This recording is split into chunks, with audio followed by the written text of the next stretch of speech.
Hi everyone, welcome to The Solutionist, an initiative by Unacademy.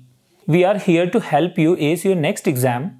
I'm Ashwini Tyagi and I've been teaching from last 13 years and I've helped many students getting single digit and double digit ranks in various examinations. Today we are solving paper of NEET 2019 and I will simultaneously let you know the basic concepts which were involved in various questions of NEET examination 2019. So let's get started with the same, and the one thing that will be reflected by all the questions of NEET 2019 chemistry part, that if you are thorough with your NCERT problems and if you read NCERT line by line, there is no way and there is no point of getting less than 44 correct questions. Like, you will definitely get 44 questions correct for sure. Okay, let's start with the first question. And the first question was very basic question. If you know the structure of and basic chemical bonding, you can solve this question easily. Question में क्या था? The number of sigma and pi bonds present in pent2ene 4-ine is. So 4 options are telling you everything. Like, if you just look at the options, you know that there is one ene and 4-ine. Ine contains 2 pi bonds, means carbon-carbon triple bond we are talking about. और इन के अंदर 1 pi bond होगा. इसका मतलब ये हुआ कि total pi bond कितने होंगे? 3 पाई बॉन्ड्स होंगे. मतलब इस क्वेश्चन को आपको सॉल्व करने की भी जरूरत नहीं है.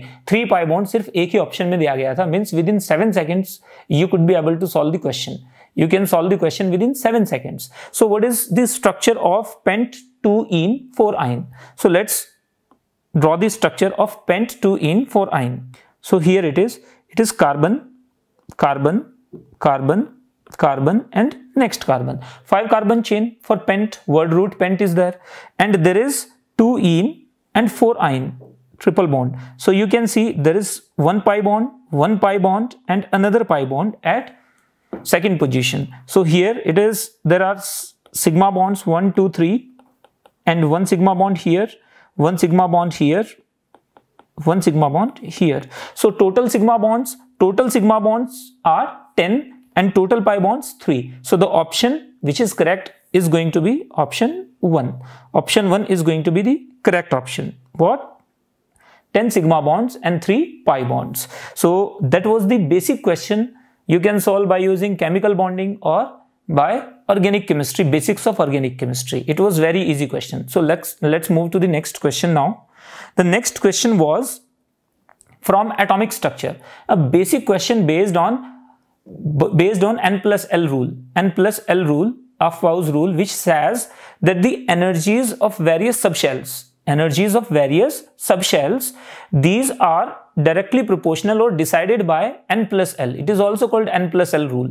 So here 4 subshells were given, 4D, 5P, 5F and 6P. So if we apply N plus L rule, so for N plus L rule, 4D is here, next one is 5P, next one was 5F, next one was 6P. Okay, so for 4D, what is the N? 4. If I talk about N, for it 5, for it 6, for it 6. Again, sorry, it is 5 only. It is 5. And it is 6. So L, if we consider L has fixed values. L means azimuthal quantum number. So all subshells have fixed constant values of azimuthal quantum number. So for D, it is always what? For S 0, for P it is 1, for D it is 2 and for L it is, sorry, for F it is 3. So here it is 2. Next, for P orbital, it is going to be what? For P orbital, it is going to be what? 1. For F orbital, it is 3 and for P orbital again it is 1. Okay, if we check the N plus L values for this, for first 4D orbital, N plus L value is 6. For P orbital, N plus L value is 6 again. For 5F, it is 8. For 6P, it is 7. So clearly between these two orbitals where N plus L values, when N plus L values of two subshells are same, then only N value decides energy. Whichever has lower value of N has lower energy or would have lower energy content associated with that subshell. So here, which has lower value of N? 5P. So the energy orbital means here 5P, 6F is going to have maximum energy. After that, which one? after that 6p, after that which one, after that it will be 4d or what? Tell me fast. It will be 4d or 5p? Which one? 5p. So it is 5p and finally it is 4d. So which option is correct in this particular? The option correct which contains what's 5f and 4d. So option 1 is correct. It was basic question of atomic structure and I'm sure 99% of the students would be able to solve this question at first sight. So basic question, there was nothing tough. If you are thorough with NCERT, at first sight you would be able to solve this question. Next one. Next question is a little better question. I would say if the last question on the scale of 10 was somewhere at 2 or 3, this question somewhere at 4.5 or 5. So the next question is, which of the following reactions are disproportionation reaction? So everyone knows what is disproportionation reaction. When the same chemical substance undergoes oxidation and reduction simultaneously and appears in two different products simultaneously, that is disproportionation. So here disproportionation in case of copper, is copper following that definition? Yes, it is following. Copper in the reactant, in the first option, copper is in +1 oxidation state and it is moving to oxidation state 2. It is getting oxidized. Simultaneously copper +1 is changing into copper, it is getting reduced. So clearly it is disproportionation. So this is correct. Next one, KMnO4, K2MnO4 means it is permanganate. No, it is only manganate, green color ion. So here green, this MnO4 2- is changing into MnO4- +7 and MnO2. One is getting oxidized because here it is oxidation state +7, here it is oxidation state 4+. So means +6 is changing into 7+ and 4+, means it is getting reduced and oxidized simultaneously. So it is also following the definition, right? So it is also disproportionation. अब third पे आते हैं, KMnO4 changing into K2MnO4. सो KMnO4 किस में change हुआ? K2MnO4 में. सो +7 से कहां पे आ गई ऑक्सीडेशन स्टेट? +6. और MnO2 में भी चेंज हो रहा है तो कहां पे आई? +4. सो +7 से +6 +4 आ रहा है तो सिर्फ रिडक्शन हो रहा है. सो ये डिस्प्रोपोर्शनेशन नहीं हो सकता है. नेक्स्ट पे आते हैं, MnO4 + Mn+2 changing into MnO2. दो डिफरेंट ऑक्सीडेशन स्टेट सिर्फ एक ऑक्सीडेशन स्टेट में चेंज हो जा रही है, बिल्कुल रिवर्स ऑफ डिस्प्रोपोर्शनेशन. तो क्या बोलोगे आप इसे? It is comproportionation reaction, it is not disproportionation. So it is also out. So our answer should be A and B. So let's check out which option contains both A and B. Luckily only first option contains A and B both. So finished. You need not to check other options because it is single answer correct type questions. So this was again easy question but slightly better than the previous one. Next one. Look at this question. It is basic question of thermodynamics. Basic question. मतलब इसके नीचे का question क्या होगा ये समझना थोड़ा मुश्किल है. बहुत बेसिक क्वेश्चन पूछा. सीधे क्या पूछते हैं?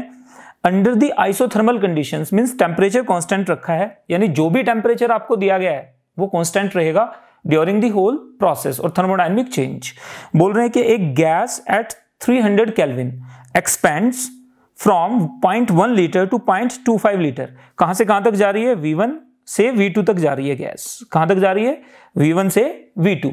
और V1 से V2, V1 कितना दिया गया हमें? 0.1 लीटर और V2 कितना दिया गया हमें? 0.25 लीटर्स. अब बोल रहे हैं against a constant external pressure. P external हमें कितना दिया गया है? P external is 2 bar. P external is 2 बार. सो बोला गया है कि find the work done by the gas in the given process. So work done के लिए फॉर्मूला हमारे पास क्या होता है?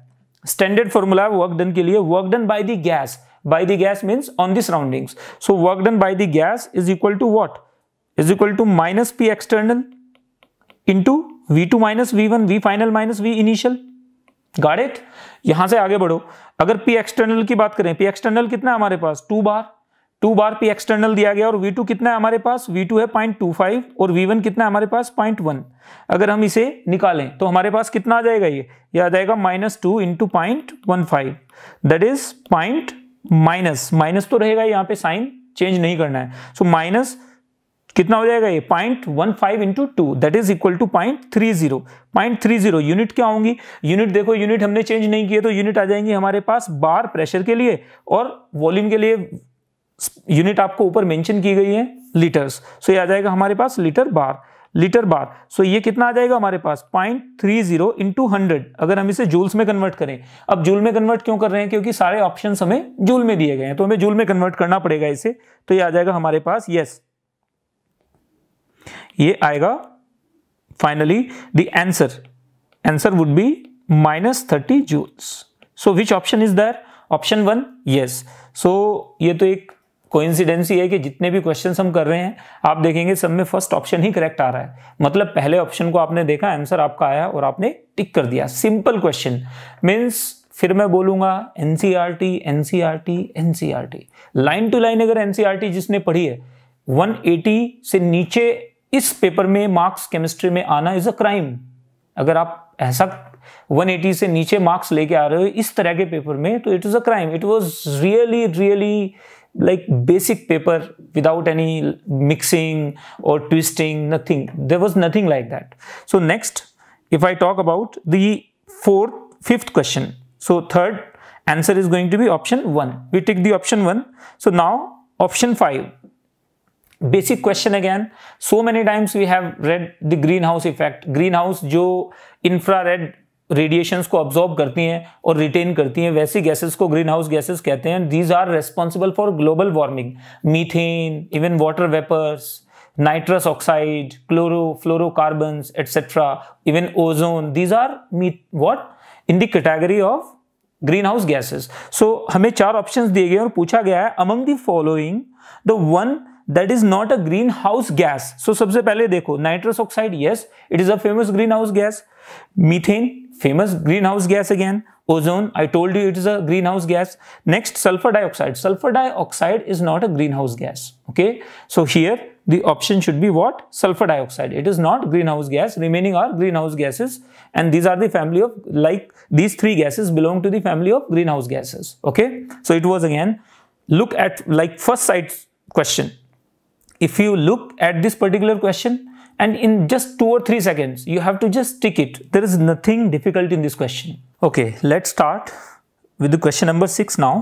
So question number 6, for a cell reaction, एक सेल दी गई, एक सेल रिएक्शन दी गई है जिसमें 2Fe+3 plus 2I minus changing into 2Fe+2 I2.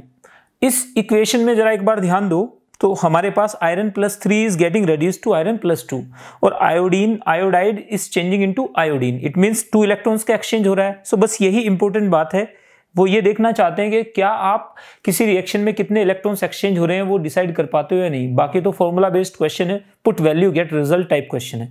तो क्या आएगा हमारे पास यहाँ से, इस रिएक्शन में हमारे पास इलेक्ट्रॉन्स चेंज कितने हो रहे हैं 2। सो इस रिएक्शन में हमारे पास 2 इलेक्ट्रॉन इन्वॉल्व हैं, तो n की वैल्यू कितनी आ जाएगी 2। सो बेसिकली हमें E0 वैल्यू दी गई है और डेल जी नॉट के लिए हमारे पास फॉर्मूला कितना होता है, डेल जी नॉट के लिए हमारे पास फॉर्मूला होता है, yes tell me fast, del G naught के लिए हमारे पास फॉर्मूला है del G naught is equal to -NF E0 cell.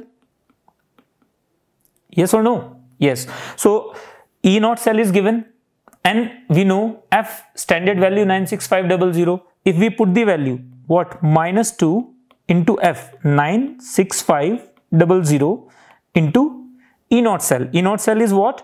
0.24. So इस सब को मल्टीप्लाई करने के बाद हमारे पास कितना आ जाएगा, आ जाएगा -46.32 किलो जूल्स पर मोल। ओके, सो बेसिकली 2 ऑप्शंस देखते ही आप 2 ऑप्शंस को हटा सकते हो। यानी यहां पे बिल्कुल बेसिक क्वेश्चंस हमें ध्यान रखना है। कुछ क्वेश्चंस तो ऐसे हैं जिन्हें आप देखोगे कि उनमें आंसर सिर्फ एक ही बनेगा, दूसरा पॉसिबल ही नहीं है। फॉर एग्जांपल इसी क्वेश्चन में देखो, del G is equal to, अगर एक सेल रिएक्शन हो रही है और उसमें आपको बोल रहा है del G is equal to -NFE, E0 आप E आपको पॉजिटिव दिया है तो डेल जी तो नेगेटिव होगा ही होगा भाई, del G is equal to -NFE। अगर आपको E0 सेल पॉजिटिव दिया गया है तो डेल जी को तो नेगेटिव ही होना पड़ेगा, यस और नो। सो बेसिक थिंग बिल्कुल क्या है हमारे पास, यानी पहले 2 ऑप्शंस में से ही कोई करेक्ट हो सकता है। अब मल्टीप्लाई करने के बाद हमारे पास डायरेक्ट ऑप्शन आ जा रहा है, यानी हमें 3rd और 4th ऑप्शन को देखने की जरूरत भी नहीं थी। मतलब इस केमिस्ट्री के पेपर में अब तक का जो मैं आप जो मुझे फील आ रहा है वो ये है कि कोई भी ऐसा क्वेश्चन नहीं था जिसमें कैलकुलेशन बहुत अच्छी हो या जिसमें आपको बहुत ज़्यादा सोचना पड़े। वही सब 10 सेकंड से लेके हाफ मिनट वाले क्वेश्चंस थे। इसका टाइम आप सेव करके दूसरे सब्जेक्ट में फिजिक्स या बायोलॉजी में लगा सकते थे। देखिएगा तो आंसर क्या है इसका हमारे पास, ये आ गया। नेक्स्ट क्वेश्चन पे चलते हैं। देखिए नेक्स्ट क्वेश्चन हमारे पास क्या है। Next question basic question again, bio वाले स्टूडेंट्स के लिए तो ये बिल्कुल ही बेसिक क्वेश्चन है। कोई एक जो बायो बैकग्राउंड से ना हो उसके लिए तो मुश्किल कह सकते हैं, ना पता हो, लेकिन ये तो बहुत इजी क्वेश्चन है।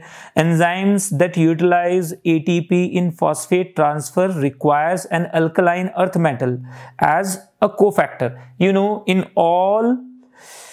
all enzymes utilize ATP in the phosphate transfer. In the alkaline metal which is used as the cofactor is magnesium. So simple answer again.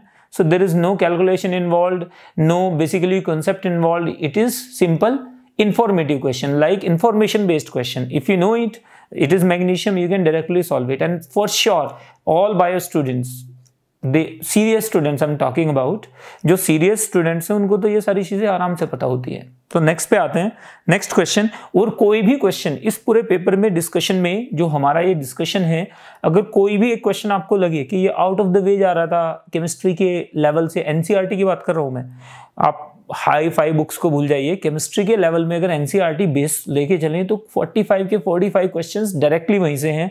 थोड़ा बहुत एक या दो क्वेश्चन में हल्का फुल्का ट्विस्ट है, बहुत हल्का, वो भी mild 10% twisting. So let's go to the next. The most suitable reagent for the conversion is, आपको क्या दिया गया है, एक ट्रिपल बॉन्ड कंपाउंड है जो सिस फॉर्म में जा रहा है। इसका मतलब सिस हाइड्रोजिनेशन के बारे में बात की गई है। तो हमारा पूरा फोकस किस बात पे होना चाहिए कि इन जो 4 ऑप्शंस में रिएजेंट हमें दिए गए हैं उनमें से कौन सा रिएजेंट ऐसा है जो सिस हाइड्रोजिनेशन करता है। अब देखो आप इसमें देखो, पैलेडियम के सरफेस पे रिएक्शन होनी है तो सिस हाइड्रोजिनेशन ही होना है, और ये बिल्कुल बेसिक रिएक्शन है। वैसे भी डी ब्लॉक मेटल के सरफेस पे अगर कोई रिएक्शन होती है हाइड्रोजिनेशन की तो वो सिस मैनर में ही होगी, क्योंकि वो एड्सॉर्प्शन के थ्रू रिएक्शन होती है। सो बेसिक क्वेश्चन बिल्कुल, इसके पीछे फंडा क्या आपको बता दिया कि ये एड्सॉर्प्शन के थ्रू रिएक्शन होती है। पहले एड्सॉर्ब होगा सब्सटेंस, उसके बाद हाइड्रोजन इसके ऊपर ट्रांसफर होगी। हाइड्रोजन एड्सॉर्ब होने के बाद ट्रांसफर होती है, मॉलिक्यूल जाता है और हाइड्रोजन को, एड्सॉर्ब्ड हाइड्रोजन को पाई बॉन्ड ब्रेक करके 2 सिग्मा बॉन्ड में कन्वर्ट हो जाता है। So here the same thing, liquid sodium in liquid ammonia, it is trans addition. Next one, this is the correct answer. Okay, so finished. So basic thing is like basic question. Again, how many times should I say कि paper बहुत basic था। अगर आपने questions गलत किए तो वो बेकार की नर्वसनेस में गलत किए होंगे फॉर श्योर, क्योंकि इस पेपर में तो नहीं लगता कि anything can stop you like from getting less than 180 marks, or sorry, from getting 100% marks. No one can stop you. So here we go. Next one is, which of the following is the correct thermal stability order? Thermal stability order of hydrides of oxygen family. So जैसे हम oxygen family में नीचे की तरफ जाएंगे, hydrogen के साथ जो ओवरलैपिंग है वीक होती जाएगी, हाइड्रोजन के साथ जो ओवरलैपिंग है वीक होती जाएगी, तो थर्मल स्टेबिलिटी क्या होगी, कम हो जाएगी। क्यों? क्योंकि बॉन्ड स्ट्रेच करता चला जाएगा और जल्दी ही थोड़ी सी हीट एनर्जी देने के बाद ही बॉन्ड टूट जाएगा। इसका मतलब on moving down the group the bond energy of 16th group hydrides decreases, और वो बहुत बुरी तरह से डिक्रीज करती है नीचे जाने पे, तो वो बहुत अनस्टेबल हो जाते हैं। इसका मतलब H2O is going to be the most stable hydride और thermally stable hydride. Got it? So यहां से आगे बढ़ते हैं तो क्या आंसर आएगा हमारे पास, water is highest and polonium is lowest. So what is it, oxygen, sulphur, selenium, tellurium and polonium. So this should be the answer. It is the decreasing order और increasing order, correct order they asked, so there is no point of increasing or decreasing, that is the answer. So simple questions, we can like another simple question of P block directly from NCERT line, no twisting. Next question. Okay, this question, read this question a little bit better on the scale of 10. मैं इस question को rate करूंगा कहीं 5.5 और 6, उसके ऊपर का question ये भी नहीं है क्योंकि बहुत बेसिक क्वेश्चन है और इसमें थोड़ा सा आप जिसको आप फजान रूल बोलते हो, फयान रूल, वो यूज किया गया है कोवेलेंट नेचर के लिए। तो देखो जरा, विच of the following is incorrect statement. तो जल्दी में कई बार क्या होता है, जब हमारे पास टाइम कम होता है हम इनकरेक्ट के बजाय करेक्ट स्टेटमेंट मार्क कर देते हैं, वो नहीं होना चाहिए। अगर वो गलती नहीं की तो इस क्वेश्चन के गलत होने का चांस नहीं होगा आपके लिए। तो देखो जरा एक बार, which of the following is incorrect statement. PbF4 is covalent in nature, lead plus 4 is a big cation and fluoride is very small anion। अगर कटायन छोटा बड़ा हो और अनायन छोटा हो तो उस केस में क्या होगा, उस केस में आयनिक कैरेक्टर बहुत ज्यादा होगा। तो ये स्टेटमेंट फर्स्ट साइड पे गलत दिख रहा है। बातें समझ में आई?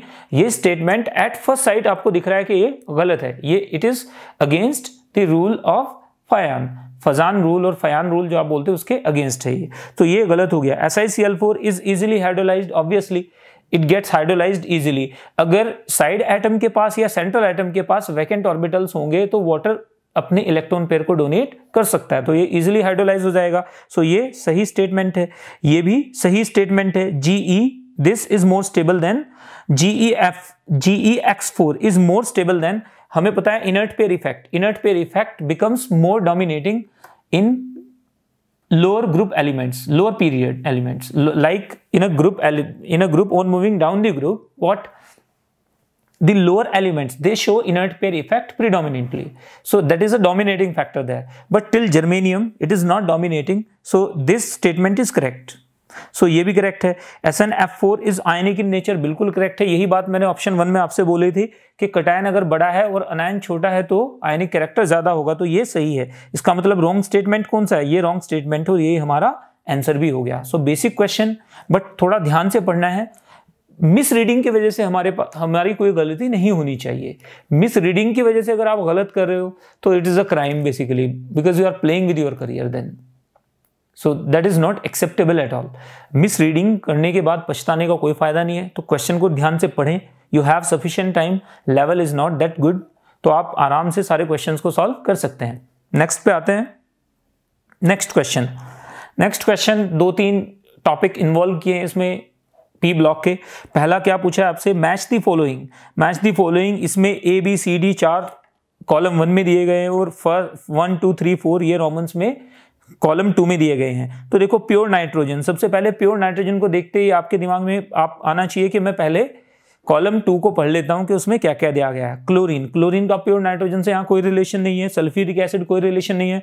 अमोनिया का रिलेशन हो सकता है बट प्योर नाइट्रोजन से नहीं, नाइट्रोजन से होना चाहिए। अब सोडियम अजाइड, बैरियम अजाइड, सो NCERT एक बार पढ़िएगा, सोडियम और बैरियम अजाइड क्लियरली रिटन कि ये दोनों के दोनों ही किसके लिए यूज किए जाते हैं, प्योर नाइट्रोजन के प्रोडक्शन के लिए यूज किए जाते हैं। कैसे, BaN3 और NaN3, BaN3 होल ट्वाइस, ये बैरियम अजाइड है। बैरियम अजाइड कैसे करेगा, इमीडिएटली टूट जाता है बैरियम अजाइड किसमें, Ba+3N2।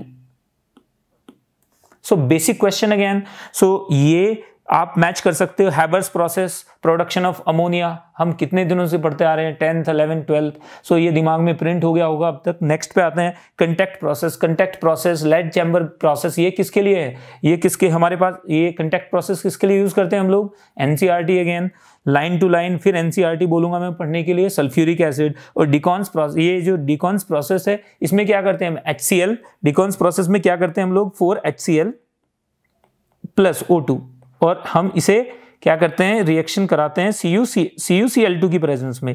CuCl2 याद रखिएगा, यहाँ पे क्वेश्चन ये थोड़ा और अच्छा हो सकता था अगर वो बोलते कि बताइए इसमें CuCl2 का रोल क्या है। तो याद रखना है CuCl2 इसमें पहले कॉपर +1 में चला जाता है, फिर वापस कॉपर +2 में आता है। तो ये बहुत अच्छा क्वेश्चन बन सकता था, लेकिन इसको भी बिल्कुल बेसिक रखा गया। और यहाँ से हमारे पास क्या आ जाता है, Deacon's process is used for the production of chlorine, so it is Cl2 + 2H2O। So now you can match what is, A किसके साथ मैच हो रहा है हमारे पास, ABCD, प्योर नाइट्रोजन किसके साथ जाएगा, 4 के साथ, तो A हमारे पास 4 के साथ जा रहा है, सोडियम अजाइड। सो A में 4 सिर्फ एक में ही है और वही हमारे आंसर भी है।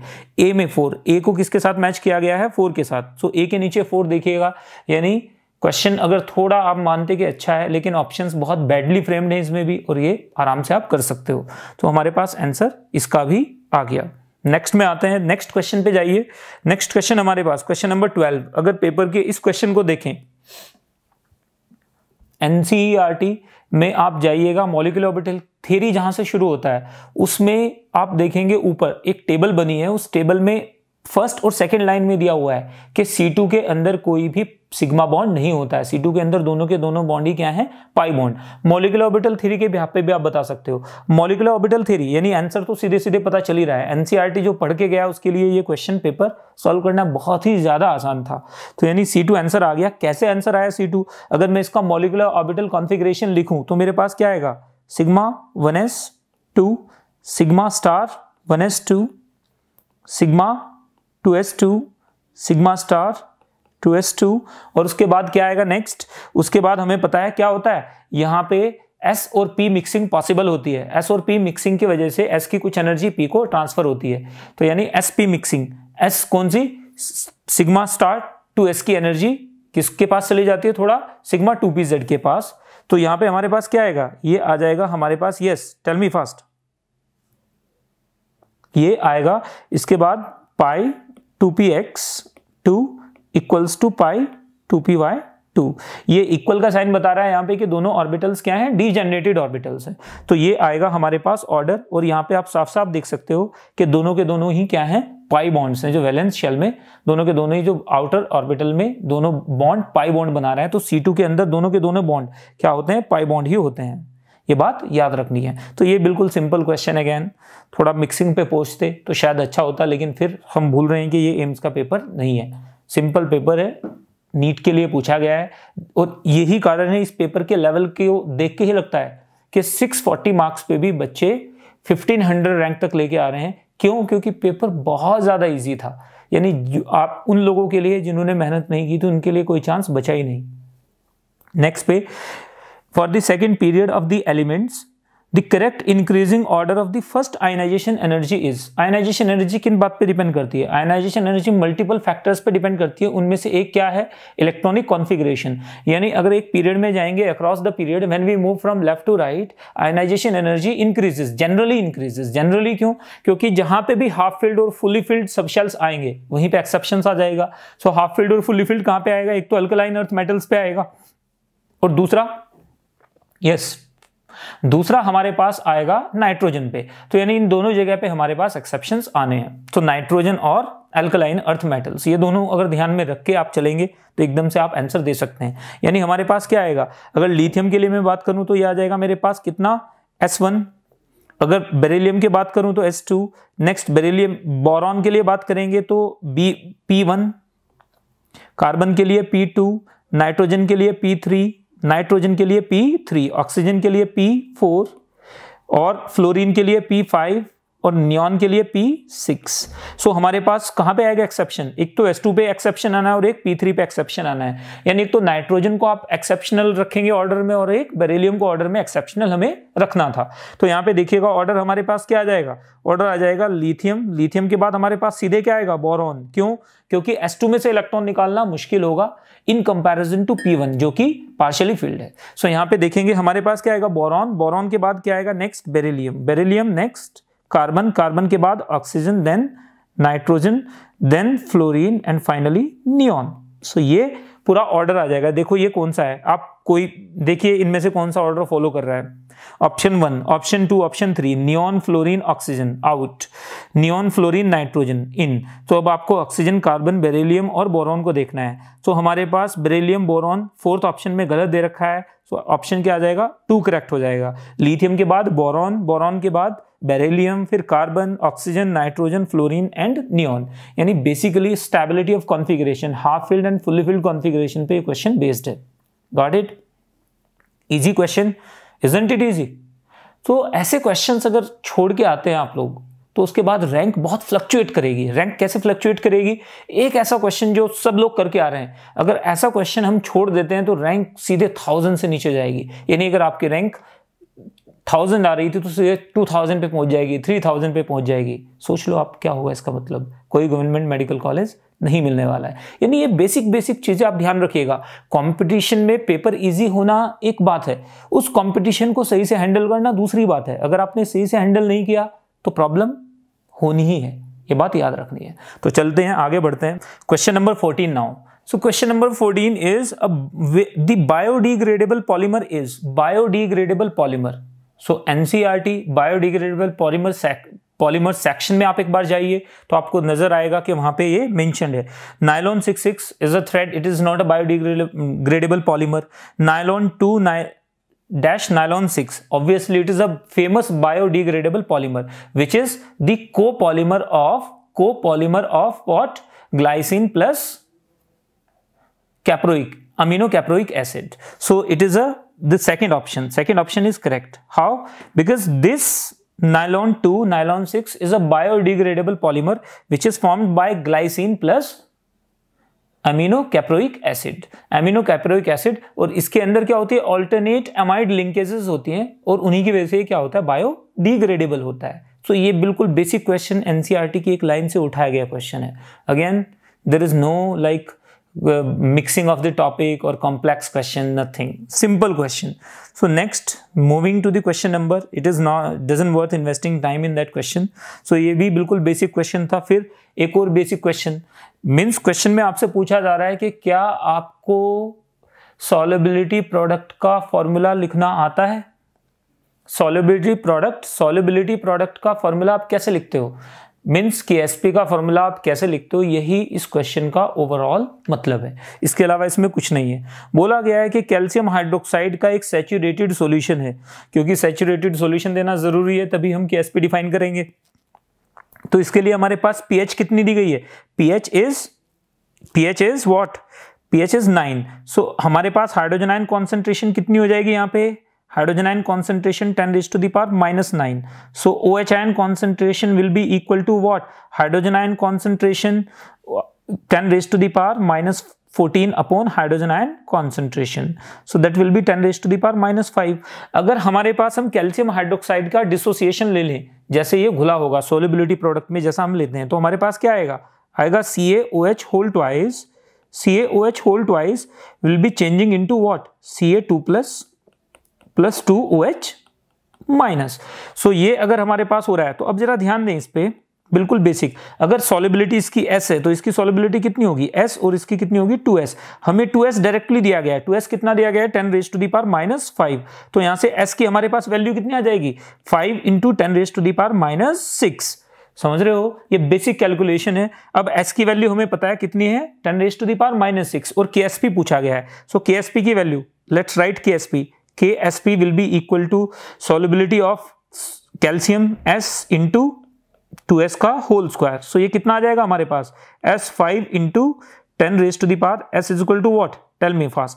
S is equal to, मैं यहाँ पे लिख देता हूँ थोड़ा ऊपर. सो हमारे पास KSP कितना हो जाएगा? Yes, KSP will be equal to calcium की solubility कितनी दी गई है यहाँ पे? 10 raised to the power -6 into 5. So it is 5 into 10 raised to the power -6. और साथ में हमें क्या दिया गया? और into 2S की वैल्यू हमारे पास सीधी थी, बार बार निकालने की जरूरत नहीं है इसे. 2S की सीधे वैल्यू कितनी है? 10 raised to the power -5. 10 raised to the power -5 का स्क्वायर कितना हो जाएगा? 10 raised to the power -10. सो -10 -16, सो ये आ जाएगा हमारे पास 0.5 into 10 raised to the power -15. Again Not a surprise, it is first option which is correct. So बिल्कुल basic question, basic, no calculation involve. NEET के हिसाब से पेपर को डिजाइन किया गया था. मुझे तो लग रहा है जो नीट 2018 था that was far better than NEET 2019. So ये क्योंकि इसमें तो बिल्कुल स्ट्रेट फॉरवर्ड क्वेश्चंस थे. जिन्होंने बिल्कुल ढंग से प्रैक्टिस नहीं की है वो भी अगर सरफेशियल नॉलेज भी आप रखते हो तो भी आप इस पेपर को सॉल्व कर सकते हो, जो कि एक कंपटीशन के हिसाब से थोड़ा एक डेंजरस सी थिंग है. क्योंकि एक एवरेज बच्चा भी बहुत अच्छा स्कोर करेगा और जो कट ऑफ है वो शूट अप कर जाएगी. सो ये बहुत नेगेटिव पॉइंट रहा 2019 का. ये मेरा अपना ओपिनियन है कि इसकी वजह से जो कट ऑफ है वो बहुत शूट अप कर गई. सो नेक्स्ट पे आते हैं. खैर नेक्स्ट, और आप एक चीज और भी फिगर आउट करने की कोशिश करें, जितने भी क्वेश्चंस हमने अब तक डिस्कस किए उनमें एनसीईआरटी से सीधे उठाए गए क्वेश्चंस थे. एक दो क्वेश्चन आगे आएंगे उनके बारे में मैं बताऊंगा कि थोड़ा सा ट्विस्ट किया गया, बाकी कुछ नहीं है. क्वेश्चन नंबर 16 पे आइए. देखो दिया गया है, if the rate constant of first order reaction is के. फर्स्ट ऑर्डर रिएक्शन कहां से आए? किस चैप्टर में हम लोग ऑर्डर रिएक्शंस पढ़ते हैं, ऑर्डर ऑफ रिएक्शंस पढ़ते हैं, chemical kinetics. So first order reaction जहां भी आए और बोला गया है the time T required for the completion of 99% of the reaction is given by.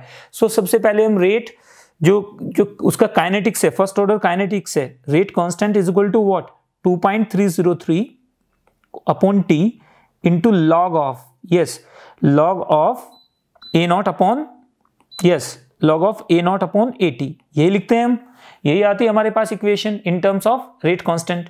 सो ये हमारे पास इक्वेशन आई, तो हमने क्या किया, हमने इसमें ए नॉट, अगर बोला गया है रिएक्शन 99% कंप्लीट हो गई है, तो ए नॉट हमारे पास अगर हम 100 लेके चले थे, सो ए टी हमारे पास कितना बचेगा 1, सो के की वैल्यू हमारे पास कितनी आ जाएगी 2.303 upon T into log of, yes fast, log of A not 100 था अपॉन ए टी कितना आएगा हमारे पास फास्ट 1, सो लॉग 100, लॉग की बात कर रहा हूं मैं, लॉग बेस 10, लॉग हम बोल ही तब रहे हैं जब वो बेस 10 पे है, ये ln नहीं है, नेचुरल लॉग, नेचुरल बेस यहाँ पे नहीं है, तो ये कितना है हमारे पास log 100 means 10 raise to the power 2, so base 10 same हो जाएगा, यानी इसकी वैल्यू हमारे पास जो मैं एनसर्कल कर रहा हूँ कितनी हो जाएगी 2, सो 2 से मल्टीप्लाई करने को बोल रहा है, 2 से मल्टीप्लाई कर लोगे, of course you can, so यहाँ से कितना आएगा हमारे पास k is equal to 2.303 upon T into 2, so ये आ जाएगा 4.606 अपॉन टी। सो हमने क्या पूछा गया है, टी पूछा गया है, तो देखो 4.606 है किसी में, सिर्फ एक ही ऑप्शन में 4.606 है और वो आंसर है आपका, तो हमारे पास टी हम यहां से निकाल सकते हैं और ये आ जाएगा answer 3। So again straight forward question without any problem. Okay, let's move to the next question now. Question number 17. The non-essential amino acid. Again, it's a chocolate question for you people. Chocolate means सीधे straightforward question. Bio students, they know about amino acid. 14-15 amino acids are given essential. Remaining are non-essential amino acids. Essential वो जो हमें बाहर external diet से लेने होते हैं, और नॉन एसेंशियल वो जो बॉडी खुद से प्रोड्यूस कर सकती है। तो यहाँ पे देखिए non essential amino acid, so valine is what, non essential पूछ रहे हैं, सो हमारे पास वैलिन क्या है, एसेंशियल अमीनो एसिड है, ल्यूसीन क्या है, एसेंशियल अमीनो एसिड है, लाइसिन क्या है, एसेंशियल अमीनो एसिड है, नॉन एसेंशियल में क्या जाता है, alanine. So simple 3 is the answer. Information based question, आपको दिमाग लगाना ही नहीं था इसमें, सीधे सीधे क्वेश्चन एनसीईआरटी और बायो वालों के लिए तो ये बिल्कुल ही सिंपल क्वेश्चन है। इंजीनियरिंग टाइप के क्वेश्चंस में तो ठीक है, it may not be in like your mind may not click, but bio students के लिए it is very very simple. So next question 18th question बोला गया है the mixture that forms a maximum boiling azeotrope. तो दिमाग लगाओ, सबसे पहले एजियोट्रॉप, मैक्सिमम बॉइलिंग एजियोट्रॉप वो देते हैं जो क्या देते हैं, negative deviation from Raoult's law, और मिनिमम बॉइलिंग एजियोट्रॉप वो देते हैं जो पॉजिटिव डेविएशन देते हैं, किससे, राउल्ट्स लॉ से। तो यहाँ पे देखो, यानी सीधे सीधे पूछ रहा है कि इन चारों ऑप्शंस में से कौन सा मिक्सचर, कौन सा सॉल्यूशन नेगेटिव डेविएशन देगा। नेगेटिव डेविएशन का मतलब ही क्या है, maximum boiling azeotrope, vapour pressure कम हो जाएगा, टेम्परेचर बढ़ाना पड़ेगा और मैक्सिमम बॉइलिंग एजियोट्रॉप बनेगा। तो अब देखिए ethanol plus water, it is what, positive deviation. Acetone plus carbon disulfide positive, heptane plus octane positive, means it is nearly heptane plus octane nearly ideal but slightly positive।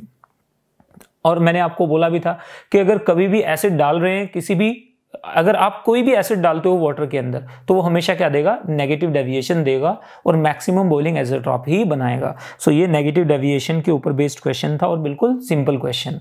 So again question can be solve in 7 seconds, so 7-8 seconds। कोई question ऐसा नहीं मिला, फिर question number 19 पे move किए, सोचा कि कुछ अच्छा क्वेश्चन मिलेगा, फिर वही सेम क्वेश्चन सेम लेवल आपको पूछा जा रहा है कि बताइए इस क्वेश्चन में क्या आपको रेट लॉ एक्सप्रेशंस लिखने आते हैं, जो आप derivative form of rate law होती है वो लिख सकते हो या नहीं। सो ये N2 + 3H2 changing into 2NH3, the correct option is for this, what will it be for reactant आपको मालूम है, सो डिक्रीजिंग होगा, सो ये आ जाएगा मेरे पास dN2 - dN2/dt will be equal to what, -1/3 into dH2/dt। next that will be equal to what, equal to +1/2 into d ammonia dNH3/dt। सो ये हमारे पास आ गया जो डिफरेंशियल फॉर्म है रेट लॉ की, तो ये आया हमारे पास dN2/dt। अब देखो इसमें से मैच करना है, पूछा गया बताओ कौन सा सही है। सो -d - NH3 के साथ तो माइनस आ ही नहीं सकता है, तो ये तो गलत हो गया। -dN2/dt is equal to what, 2dNH3/dt, ये भी गलत है। नेक्स्ट में आते हैं, DNH2/dt is equal to 1/2 DNH3/dt। देखो यहाँ पे जरा एक बार सही है या गलत है, बिल्कुल सही है ये। तो ये नेक्स्ट में हमें बोल रहा है 3D, तो ये जो लास्ट वाला है ये भी गलत है। आप चेक करेंगे तो हमारे पास ऑप्शन क्या आ गया, थर्ड करेक्ट आ गया। यानी बिल्कुल बेसिक क्वेश्चन। अगेन आप यहाँ से आप मैच तो कर ही सकते हैं। रेट लॉ मैंने लिखा है, आप देखिए इसमें डिफरेंशियल फॉर्म और डेरिवेटिव फॉर्म को आप कंपेयर करने के लिए बोल रहा है कि आपको कंपैरिजन आती है, ऑब्वियसली आपको आती है। नेक्स्ट पे आएंगे question number 20। Question number 20, the number of moles of hydrogen molecules required to produce 20 moles of ammonia in the Haber process. So basically 3 से कितने बनते हैं, 2। 3 से कितने बनते हैं, 2। हमें बनाने कितने हैं, 20। सो दोनों तरफ 10 से मल्टीप्लाई करेंगे तो सीधे आंसर 30 आ जाएगा। Simple question. सो लगता है कि इसके लिए हमें पेन की जरूरत है, नहीं है, ओरली ही सॉल्व हो रहा है। कैसे सॉल्व हो रहा है, यहाँ पे देखो N2 अगर मैं रिएक्शन लिखूं plus 3H2 that is changing into 2NH3। इस रिएक्शन में आप एक बार कोशिश करें, समझने का कुछ है नहीं इस क्वेश्चन में, बिल्कुल बेसिक क्वेश्चन है। सो आप 2 3 जो दिया गया है उसको कहाँ पे रखते हैं, लेफ्ट पे, यूनिटरी मेथड में, और जो निकालना है उसको राइट पे रखते हैं। तो अमोनिया दिया गया है, अमोनिया को लेफ्ट पे रख लेते हैं, और हाइड्रोजन निकालना है उसको राइट पे रख लेते हैं। अमोनिया के अब बेसिक स्टाइक्योमेट्री आप उठाएंगे। सो अमोनिया के 2 मोल बनते हैं हाइड्रोजन के 3 मोल से। सो अमोनिया का 1 मोल बनेगा हाइड्रोजन के कितने से, 3/2 से। अमोनिया के 20 कितने से बनेंगे, 3/2 upon 3/2 into 20, so that is 30। That is answer. So अब बताइए कितनी डिफिकल्ट कैलकुलेशन थी इसमें। 5 या 6 बार डिफरेंशियल इक्वेशन, 6-7 बार इंटीग्रेशन और एक्सपोनेंशियल फंक्शंस, ये सारे यूज नहीं किए गए हैं। बिल्कुल सिंपल पेपर है। तो नेक्स्ट पे आते हैं। खैर चलिए, थोड़ा सा बीच में हिमरस भी होना जरूरी है। तो नेक्स्ट पे बोला गया दी आइडियल सॉल्यूशन। सॉल्यूशन से दूसरा क्वेश्चन, एक पहला क्वेश्चन जो आ चुका था आपको याद है ना, अभी पूछा था low boiling maximum boiling azeotrope. इसका मतलब सॉल्यूशन वाले चैप्टर से 2 क्वेश्चंस सीधे पूछे गए हैं और बिल्कुल सिंपल। तो यहाँ से हमारे पास यानी सॉल्यूशन चैप्टर का कंट्रीब्यूशन कितना था इस पेपर में, 8 मार्क्स का कंट्रीब्यूशन था। एंड आपको पता है कि ये 8 नंबर लाइफ बना भी सकते हैं और बिगाड़ भी सकते हैं। तो चलिए खैर पॉइंट पे आते हैं। The ideal solution which is the correct option. Ideal solution के लिए आपको मालूम है del G, तो अगर सॉल्यूशन बन रहा है तो हैज टू बी नेगेटिव। सो ये तो गलत हो गया। आइडियल सॉल्यूशन के लिए आपको बोला गया है, आइडियल सॉल्यूशन के लिए बताओ कौन सा, del V मिक्सिंग। यहाँ पे डज नॉट, ये थोड़ा सा मिस प्रिंटिंग है, प्लीज इसको चेक कीजिएगा। डज नॉट का साइन था यहाँ पे, तो ये भी गलत है, क्योंकि अगर आइडियल सॉल्यूशन है तो del V तो 0 होगा ही होगा, क्योंकि मिक्सिंग पे वॉल्यूम, अगर मैं A का V1 ml और B का V2 ml मिक्स कर रहा हूं और उनके साथ आइडियल सॉल्यूशन बना रहा हूं, तो जो सॉल्यूशन का वॉल्यूम होगा वो V1 प्लस V2 ही होगा। अगर वो नॉन आइडियल है तो ही क्या होगा, V1 प्लस V2 नहीं होगा, या तो उससे ज्यादा होगा या उससे कम होगा। अगर कम हुआ तो नेगेटिव डेविएशन, अगर ज्यादा हुआ तो पॉजिटिव डेविएशन। पता है ये बात, बिल्कुल पता है ये बात। तो यहाँ से हमारे पास क्या आया, del S नहीं, ये भी गलत है, ये भी नहीं है। अब हमारे पास ऑब्वियसली सिर्फ एंथैल्पी क्या होगी, एंथैल्पी चेंज यहाँ पे हो ही नहीं सकता। तो ये सब गलत, सिर्फ एक सही था, और ये भी बिल्कुल बेसिक क्वेश्चन था, no time consuming question. Next, conjugate base. अरे बाबा, वेरी डिफिकल्ट क्वेश्चन। बोला गया है conjugate base for the Bronsted acids of H2O and HF। HF Bronsted base क्या होते हैं, कोई भी एसिड उसमें से एक H+ निकालने के बाद जो बचता है वही उसका कॉन्जुगेट बेस होता है, ब्रॉन्स्टेड बेस होता है। तो ब्रॉन्स्टेड थ्योरी आप जानते हैं अच्छे से। तो H2O में से अगर मैं H2 में से अगर मैं क्या निकाल देता हूं, -H+, तो क्या बचता है मेरे पास, OH-, यानी इसका कॉन्जुगेट बेस क्या हो जाएगा, OH-। अगर मैं HF में से निकाल देता हूं तो उसका कॉन्जुगेट बेस क्या आ जाएगा हमारे पास, यस फास्ट, उसका कॉन्जुगेट बेस क्या आएगा, F-। देखो किसी में OH- और F- हैं, यस बिल्कुल है, ऑप्शन नंबर 3, यानी option 3 was the correct option. So इस तरह के पेपर आप अगर सॉल्व कर रहे हैं तो गलती तभी हो सकती है जब आप क्वेश्चन को मिसरीड कर लें, इनकरेक्ट करेक्ट, इस पे ज़्यादा ध्यान देना है। लैंग्वेज पे थोड़ा सा फोकस रखेंगे तो पेपर में गलतियां बहुत कम होंगी। और फिर बोलूँगा आप लोगों के लिए, नीट के लिए NCERT एक मस्ट डू टाइप है, उसकी तो लाइन टू लाइन पढ़नी पड़ेगी। अगर आप चाहते हैं कि आप 180 में से 180 लाएं केमिस्ट्री में, तो line to line. I can not comment on physics paper और biology paper, but chemistry I am sure, and take my words, 180 out of 180 लाना बहुत सिंपल है। एनसीईआरटी को थोड़ा सा पढ़ें, उसके बाद ये नहीं कि सिर्फ एनसीईआरटी पे आप पूरा बेस बना दें, नहीं, एनसीईआरटी को आप लेके चले फाउंडेशन, उसके बाद थोड़ा सा अप लेके चलें, क्योंकि रिस्क नहीं ले सकते हैं, आपको नहीं मालूम है, यू नेवर नो कि किस टाइप के क्वेश्चन एग्जाम में एग्जैक्टली आएंगे। Okay, let's move to question number 23 now. So question number 23, equilibrium, ionic equilibrium question. So finally कुछ अच्छा देखने को मिला, अच्छा इन द सेंस इस पेपर के हिसाब से अच्छा बोल रहा हूँ, क्वेश्चन तो वही है, उसी लाइन पे है जिस लाइन पे प्रीवियस क्वेश्चंस आपने देखे। तो दिया गया है विच mixture of the solutions will lead to the formation of negatively charged, it is not ionic equilibrium, sorry, it is basically surface chemistry. So बोला गया है which will lead to the formation of negatively charged colloidal. So negatively charged colloidal, और ये चार options आपको दिए गए हैं, AgNO3 प्लस KI मिक्स कर रहे हैं। सो नेगेटिवली चार्ज किस में बनेगा, जिसमें आयोडीन किस में होना चाहिए, एक्सेस में। अगर सिल्वर एक्सेस में होगा तो हमें पता है, अगर सिल्वर एक्सेस में हुआ, अगर सिल्वर किस में होगा, एक्सेस में, तो क्या बनेगा हमारे पास, पॉजिटिव। और अगर हमारे पास आयोडीन एक्सेस में होगा तो क्या बनेगा, अगर ये एक्सेस में है तो क्या बनेगा, नेगेटिव। हमें क्या पूछा है, नेगेटिव, तो इसका मतलब हमें क्या चेक करना है, आयोडीन चेक करना है, आयोडाइड चेक करना है कि आयोडाइड नेगेटिव है या नहीं है। सो आयोडाइड हमारे पास नेगेटिव है, देखो किसमें, पहले में नेगेटिव है, पहले में क्या है, यहाँ पे मोल्स ऑफ AgNO3 कम है और आयोडीन के मोल्स ज्यादा हैं। कैसे पता चलेगा, इस फर्स्ट वाले को अगर मैं लेके चलूँ तो फर्स्ट वाले में हमारे पास आयोडीन के, सिल्वर के मोल्स कितने हैं, सिल्वर के मिलीमोल्स कितने आ जाएंगे, 50 × 1, और आयोडीन के कितने हैं, 50 × 1.5। सो ये ज्यादा है, ये ज्यादा है, तो इसका मतलब ये आंसर है, क्लियरली यहाँ पे नेगेटिवली बनेगा। दूसरे में देखिए हमारे पास क्या है, 50 ml AgNO3 यहाँ पे सेम है, और प्लस 2 मोलर KI। सो ये भी हमारे पास, यानी ये मल्टी आंसर टाइप हो गया। इसमें थोड़ा सा कंफ्यूजिंग इसलिए हो जाएगा क्योंकि सिंगल आंसर करेक्ट पेपर है और उसमें 2 ऑप्शन करेक्ट आ रहे हैं, तो आप दोनों में से कोई भी लगाओ सही जाएगा, क्योंकि दोनों ही ऑप्शन करेक्ट होंगे इसके। बाकी दोनों में रिमेनिंग में आप देखेंगे कि जो सिल्वर की कॉन्सेंट्रेशन है, सिल्वर के जो मोल्स हैं वो ज्यादा हैं, आयोडाइड के कम है, इसका मतलब वहां पे पॉजिटिवली चार्ज्ड कोलोइडल पार्टिकल्स बनेंगे, नेगेटिवली नहीं बनेंगे। Basic question again, very simple question.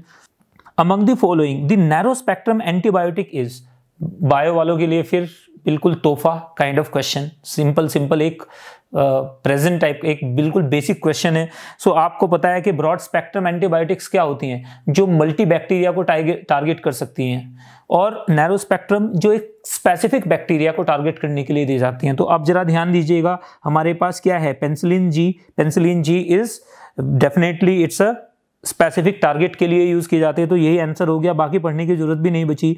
बाकी फिर बता देता हूं, ampicillin, amoxicillin and chloramphenicol. Chloramphenicol आपने देखा होगा, chloramphenicol plus dexamethasone, these are used in eye drops also, like pyromone of FDC और some other eye drops. So basically itching of eyes और reddishness of eyes is removed by this particular mixture of chloramphenicol plus dexamethasone. So that is very basic question again. So ये तीनों की तीनों क्या है, अगर इन तीनों की बात करूं मैं, ये तीनों की तीनों क्या है, ब्रॉड स्पेक्ट्रम एंटीबायोटिक्स। सिर्फ यही क्या है हमारे पास, ये नैरो स्पेक्ट्रम, NS से narrow spectrum antibiotic. So very simple question. Broad spectrum classification आपको पता होना चाहिए, थोड़ा इंफॉर्मेशन आपको होनी चाहिए। Question again very simple. Let's move to the next question now. Question is an alkene, organic chemistry. So finally we are expecting good questions in organic chemistry segment. So let's see how it goes. हमें बोला गया है कि alkene है A, an alkene A on reaction with ozone in zinc and water, means reductive ozonolysis आपको दिया गया है, gives propanone and ethanol। Basic चीजें यूज कीजिएगा, इक्विमोलर रेशियो मतलब दोनों के बराबर मोल्स बनते हैं, 1:1 लेके चलिए।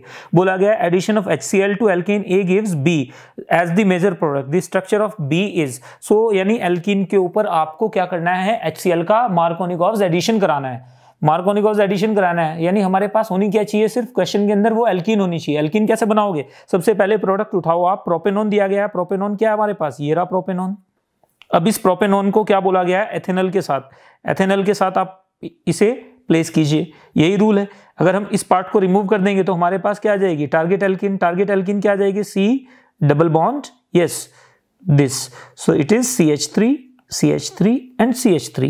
So basically it is what, 2-methyl butene, 2-methyl but 2-ene, that is the। अब अगर इसके ऊपर मैं HCl डालूं, HCl अगर हमने इसके ऊपर रिएक्शन कराया है तो मार्कोनिकॉव्स एडिशन होना है, मार्कोनिकॉव्स एडिशन होना है तो आपको पता है मोस्ट स्टेबल कार्बोकेटायन के थ्रू रिएक्शन जाएगी और हमारे पास क्या बन जाएगा, मैं बॉन्ड लाइन स्ट्रक्चर में ही इसे लिख रहा हूं, ये कुछ बन जाएगा। सो ये क्या आ जाएगा मेरे पास 1 2 3 4, सो ये आ जाएगा 2 क्लोरो 2 मिथाइल ब्यूटेन। सो 2 क्लोरो 2 मिथाइल ब्यूटेन आप देखिए इसमें किस में है, ऑप्शन 1 में है नहीं, ऑप्शन 2 में है नहीं, ऑप्शन 3 में है नहीं, ऑप्शन 3 में यस है। सो ये ऑप्शन 3 है, check it out again. So option 3 बिल्कुल करेक्ट हो जाएगा, बिल्कुल basic question, basic ozonolysis and Markovnikov's addition, again direct from NCERT. यानी क्वेश्चंस जो पूछे गए बेसिकली एक चीज आप फिगर आउट कीजिए, ज्यादा उड़ने की जरूरत नहीं है। अगर आप बिल्कुल बेसिक्स रखते हैं, अपने स्ट्रॉन्ग रखते हैं, एनसीईआरटी को आप थोड़ा सा वैल्यू देते हैं, थोड़ा सा सिस्टमेटिक वे में पढ़ते हो, तो कोई ऐसा मुझे नहीं लगता कि किसी भी कंडीशन में, किसी भी सिनेरियो में आपके 650 से कम मार्क्स आने चाहिए। केमिस्ट्री को देख के बोल रहा हूँ, फिजिक्स और बायो के बारे में रिस्पेक्टिव टीचर्स ही बता पाएंगे। तो खैर चलिए नेक्स्ट पे आते हैं, क्वेश्चन नंबर 26 में आपको पूछा है 26, आप एक बार जाएं और कोऑर्डिनेशन कंपाउंड्स खोलेंगे तो उसमें ये आपको एग्जांपल दिख जाएगा, एनसीईआरटी का सीधे एग्जांपल उठा लिया इन्होंने। बोला गया what is the correct electronic configuration of a central atom in K4Fe2CN6 based on the crystal field theory. So यानी पोटेशियम फेरोसाइनाइड में इलेक्ट्रॉनिक कॉन्फ़िगरेशन क्या होगा based on molecular crystal field theory. तो आपको मालूम है पोटेशियम फेरोसाइनाइड में जो लिगेंड हमें दिया गया है साइनाइड, वो वीक फील्ड लिगेंड है या स्ट्रॉन्ग फील्ड लिगेंड है, इट इज जो साइनाइड हमें दिया गया है। साइनाइड पे जरा फोकस कीजिए, तो साइनाइड हमारे पास क्या है, that is strong field ligand.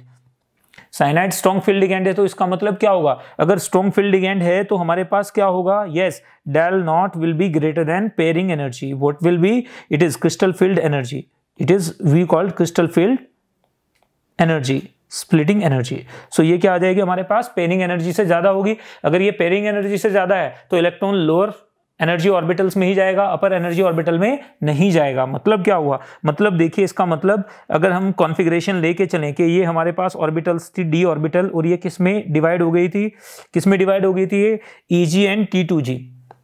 Eg means Eg and T2G। T2G orbitals आपको मालूम है कौन सी होती हैं और Eg ऑर्बिटल्स आपको मालूम है ये ऑक्टाहेड्रल कॉम्प्लेक्स है। तो लिगेंड किधर से अप्रोच कर रहा होगा, लिगेंड अप्रोच कर रहा होगा एक्सिस से।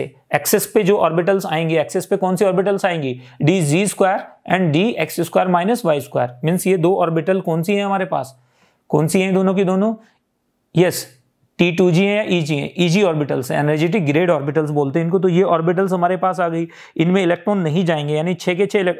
अब अगर मैं आयरन का कॉन्फ़िगरेशन यहाँ पे लिखूं, आयरन क्या है +2 में, +2 में हमारे पास क्या कॉन्फ़िगरेशन है, D6। अगर D6 कॉन्फ़िगरेशन है तो आप देखेंगे लोअर एनर्जी ऑर्बिटल्स में हमारे पास क्या होगा, अगर मैं इनको एनर्जी लेवल की फॉर्म में बनाऊं, अगर मैं किसकी फॉर्म में बनाऊं, इसे एनर्जी लेवल की फॉर्म में बनाऊं, तो क्या आएगा मेरे पास, देखिएगा अगर D ऑर्बिटल है तो ये क्या आएगा, Eg ऑर्बिटल, और नीचे क्या होगा, T2G ऑर्बिटल। सो 6 इलेक्ट्रॉन्स हैं, 6 के 6 इलेक्ट्रॉन किस में जाएंगे, T2G ऑर्बिटल में होंगे, Eg में कोई इलेक्ट्रॉन नहीं जाएगा। यानी कौन सा ऑर्बिटल, कौन सा ऑप्शन हमारे पास करेक्ट आ जाएगा, सेकंड ऑप्शन करेक्ट आ जाएगा। इज इट क्लियर, बिल्कुल सिंपल है, बिल्कुल बेसिक है, एनसीईआरटी से ये तीनों बातें तो याद रखनी है। यानी अगर आप 3 फंडों पे आप चलेंगे, किस पे, जो क्लास में भी हम लोग बताते हैं, आप अगर फॉलो करेंगे, आप अनअकैडमी नीट का हमने जो चैनल लॉन्च किया है, यूट्यूब चैनल पे आप जाएंगे, वहाँ पे आप लेक्चर्स देखेंगे, it is like superb. Proper जो पेडागॉजी है उसकी बात करें आप, चाहे आप लेवल की बात करें, बड़े सिस्टमेटिक वे में किया गया। अगर आप उन लेक्चर्स को आप ढंग से फॉलो कर लो, उसमें जो पढ़ाया जा रहा है अगर आप वो फॉलो कर लो, तो आप देखेंगे कि ये एक पेपर आपको लगेगा it is just playing with toys. Okay, तो यहाँ पे हमारे पास आ जाए नेक्स्ट पे। खैर नेक्स्ट क्वेश्चन पे चलते हैं, question number 27। Question number 27 chemical bonding बोल रहा है, identify the incorrect statements related to PCl5। So PCl5 के बारे में बात करते हैं। PCl5 आपको मालूम है कि sp3d हाइब्रिडाइजेशन। सो PCl5 कैसा है, PCl5 कुछ ऐसा है, P ये एक Cl इधर, एक Cl यहाँ पे, एक Cl यहाँ पे और ऊपर, ये तो एक प्लेन में है और ये above the plane below the plane है।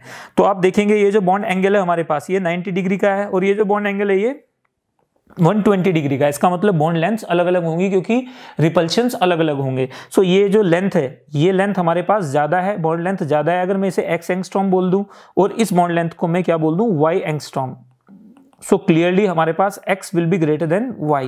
ये तो बिल्कुल क्लियर सी बात है। अब हमें क्या पूछ रहा है वो जरा ऑप्शनल डिटेल्ड जो ऑप्शनल डिटेल्स पे जाते हैं, दिया गया है 3 equatorial PCl bonds make an angle 120 with each other. मैंने पहले बताया 120 है तो सारे प्लेन में है 120 होंगे। नेक्स्ट में अब हमारे पास 3 है प्लेन में, तो 360/3 that is 120, that is the most stable angle for minimum potential energy. Next पे आते हैं 2 axial phosphorus chlorine bonds make an angle 180 with each other. Obviously ये 180 बना रहे हैं एक दूसरे से। थर्ड पे आते हैं the axial PCl bonds are longer than equatorial PCl bonds. तो मतलब ऑब्वियस सी बात है, बॉन्ड एंगल कम है तो रिपल्शन ज्यादा होगा तो थोड़ा लेंथ बढ़ जाएगी। ओके, एक्सियल इलोंगेशन बोलते हैं इसको। नेक्स्ट पे आते हैं PCl5 molecule is non reactive. No, it is wrong. PCl5 molecule is highly reactive. Okay, 5 chlorine को होल्ड करना इतना आसान नहीं है फॉस्फोरस के लिए। ओवरलैपिंग बहुत कम है, बॉन्ड बहुत वीक है, एनर्जी बहुत कम है। इसका मतलब ये होगा कि वो बहुत आसानी से टूट जाएगा। तो ये PCl5 is highly reactive. Okay, अगर इसे थोड़ा सा हीट भी करेंगे तो PCl3 + Cl2 में चेंज हो जाएगा, उसे रिएक्शन बोलते हैं। Making and breaking of bonds is called reaction. So इसका मतलब ये उन्होंने पूछा था इनकरेक्ट स्टेटमेंट, ये वाला आपको थोड़ा सा फोकस करना है बात पे कि इनकरेक्ट पूछा है, करेक्ट नहीं। पहले 3 तो करेक्ट है, चौथा इनकरेक्ट है, तो मैं इनकरेक्ट मार्क कर रहा हूं। Fourth is incorrect. Got it. So आगे बढ़ते हैं। खैर क्वेश्चन नंबर 28 पे आइए। अब खैर the wait is over now, हम फाइनली उस पे आ गए हैं जिसकी हमने थोड़ी देर पहले बात की थी, आयोनिक इक्विलिब्रियम। मेरा तो फेवरेट टॉपिक है, आपका भी फेवरेट टॉपिक है, क्योंकि कुछ दिमाग लगाने का मौका मिलता है इसमें, थोड़ा दिमाग इसमें चलता है, तो ये अच्छा टॉपिक है। इक्विलिब्रियम, थर्मोडायनेमिक्स, यही तो टॉपिक है जो केमिस्ट्री को जिंदा रखते हैं। तो चलिए खैर पॉइंट पे आएंगे। क्वेश्चन नंबर 28 बोल रहे हैं कि which of the following which will make the basic buffer. Basic buffer क्या होता है? Weak base plus its salt with strong acid. So हमें ये देखना है पहला, weak base plus its salt with strong acid. तो पहले में तो कंडीशन ही खत्म हो गई, स्ट्रॉन्ग बेस लिया गया है और एसिड वीक लिया गया है, तो पहला तो आउट ही हो गया। अब दूसरे में आइए, बोला गया है वीक एसिड और स्ट्रॉन्ग बेस, दूसरा भी आउट हो गया, डेफिनेशन ही गलत हो गई। तीसरा, बफर के बारे में मालूम है ना, बफर क्या होता है? बफर मतलब जब एक buffer is a solution which resists the change in its pH when small amount of a strong acid or base is added to it. Buffer capacity maximum तब होती है जब pH = pK हो जाती है, pK भी हो जाती है depending upon nature of buffer। तो खैर पॉइंट पे फिर वापस शुरू करते हैं। तो 100 ml HCl + NH4OH। सो जैसे ही NH4OH देखो, आपको एक बार you have to give it a thought, क्योंकि NH4OH क्या है? वीक बेस है। वीक बेस है तो हो सकता है बफर हो, तो चेक कर लेते हैं खैर ये बफर है या नहीं। Yes, it is buffer. Exactly क्या हो रहा है देखो, मोल्स दोनों के बराबर दे रहे हैं बिल्कुल, कितने? 100 × 0.1 that is 10 millimoles of HCl। और हमारे पास क्या है? NH4OH है। NH4OH के भी कितने हैं? NH4OH के कितने हैं इसमें देखिएगा, NH4OH के कितने हैं? 200 ml × 0.1 that is 20 millimoles of NH4OH। सो अगर रिएक्शन, अगर आप इस पे फोकस करें तो रिएक्शन क्या आएगी हमारे पास? बेस की एसिड के साथ रिएक्शन। लिखना कोई रॉकेट साइंस नहीं है, आप आराम से लिख सकते हो। तो कितना आएगा? This plus HCl will give NH4Cl + H2O। सो इसके कितने हैं हमारे पास? 20। इसके कितने हमारे पास? 10। सो क्या हो जाएगा फाइनल? इसके इनिशियली 0 0 t = 0 जब तक ऐड नहीं किया गया। जैसे ही ऐड करेंगे तो कितना हो जाएगा? 20 - 10। इसके कितने बन जाएंगे? 10। सो हमारे पास कितने इसके? 10। इसके 10। सो यानी बफर कैपेसिटी तो यहाँ पे क्या हो जाएगी? मैक्सिमम हो जाएगी, और ये एक बफर सॉल्यूशन बन जाएगा, यानी हमारा आंसर आ गया। नेक्स्ट हमारे पास NaOH HCl है, ये तो बफर सॉल्यूशन बना ही नहीं सकते, तो यानी ये गलत ही हो गया। तो आंसर पता चल रहा है आपको, यानी इक्विलिब्रियम में भी थोड़ा सा इजी क्वेश्चन ही पूछा गया। नेक्स्ट पे, match the xenon compounds in column 1 with its structure in column 2 and assign the correct code। आपको करेक्ट कोड भी असाइन करना है। तो देखो XeF4, आप सबसे पहले Lp + Bp की नॉलेज केमिकल बॉन्डिंग में होनी चाहिए। सो यहाँ पे हमारे पास आप याद रखें, छोटी छोटी बातें आपको दिमाग में रखनी है। लोन पेयर हमारे पास कितने होते हैं? लोन पेयर हमारे पास होते हैं valence bonds minus valence electrons minus bond pair upon 2। तो यहाँ पे हमारे पास वैलेंस इलेक्ट्रॉन ज़ेनॉन के पास कितने? पहले वाले में अगर फर्स्ट की बात करूं तो कितने आ जाएंगे हमारे पास? Valence electrons 8। बॉन्ड पेयर कितने हमारे पास? 4 अपॉन 2 दैट इज 2। यानी यहाँ पे हमारे पास 2 लोन पेयर हैं और 4 बॉन्ड पेयर हैं। 2 lone pair plus 4 bond pair, तो स्टेरिक नंबर कितना हो जाएगा? 6। यानी ये sp3d2 डिस्टॉर्टेड शेप आएगी, ऑक्टाहेड्रल, डिस्टॉर्टेड ऑक्टाहेड्रल, या आप इसे स्क्वायर प्लेनर भी बोल सकते हो, तो स्क्वायर प्लेनर शेप आ जाएगी। नेक्स्ट पे आते हैं। नेक्स्ट हमारे पास कौन सा है, सेकंड पे हम देखते हैं Xg सेम हमारे पास अगर मैं निकालूं इसमें तो कितना आएगा 8 - 6/2 दैट इज 1, यानी 1 लोन पेयर और 6 बॉन्ड पेयर है, तो क्या आएगी हमारे पास sp3d3। कौन सा है ये sp3d3 यानी डिस्टॉर्टेड ऑक्टाहेड्रल।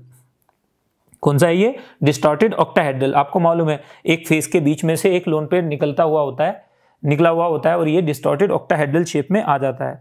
तो नेक्स्ट पेंटागोनल बाइपिरामिडल हो नहीं सकती है।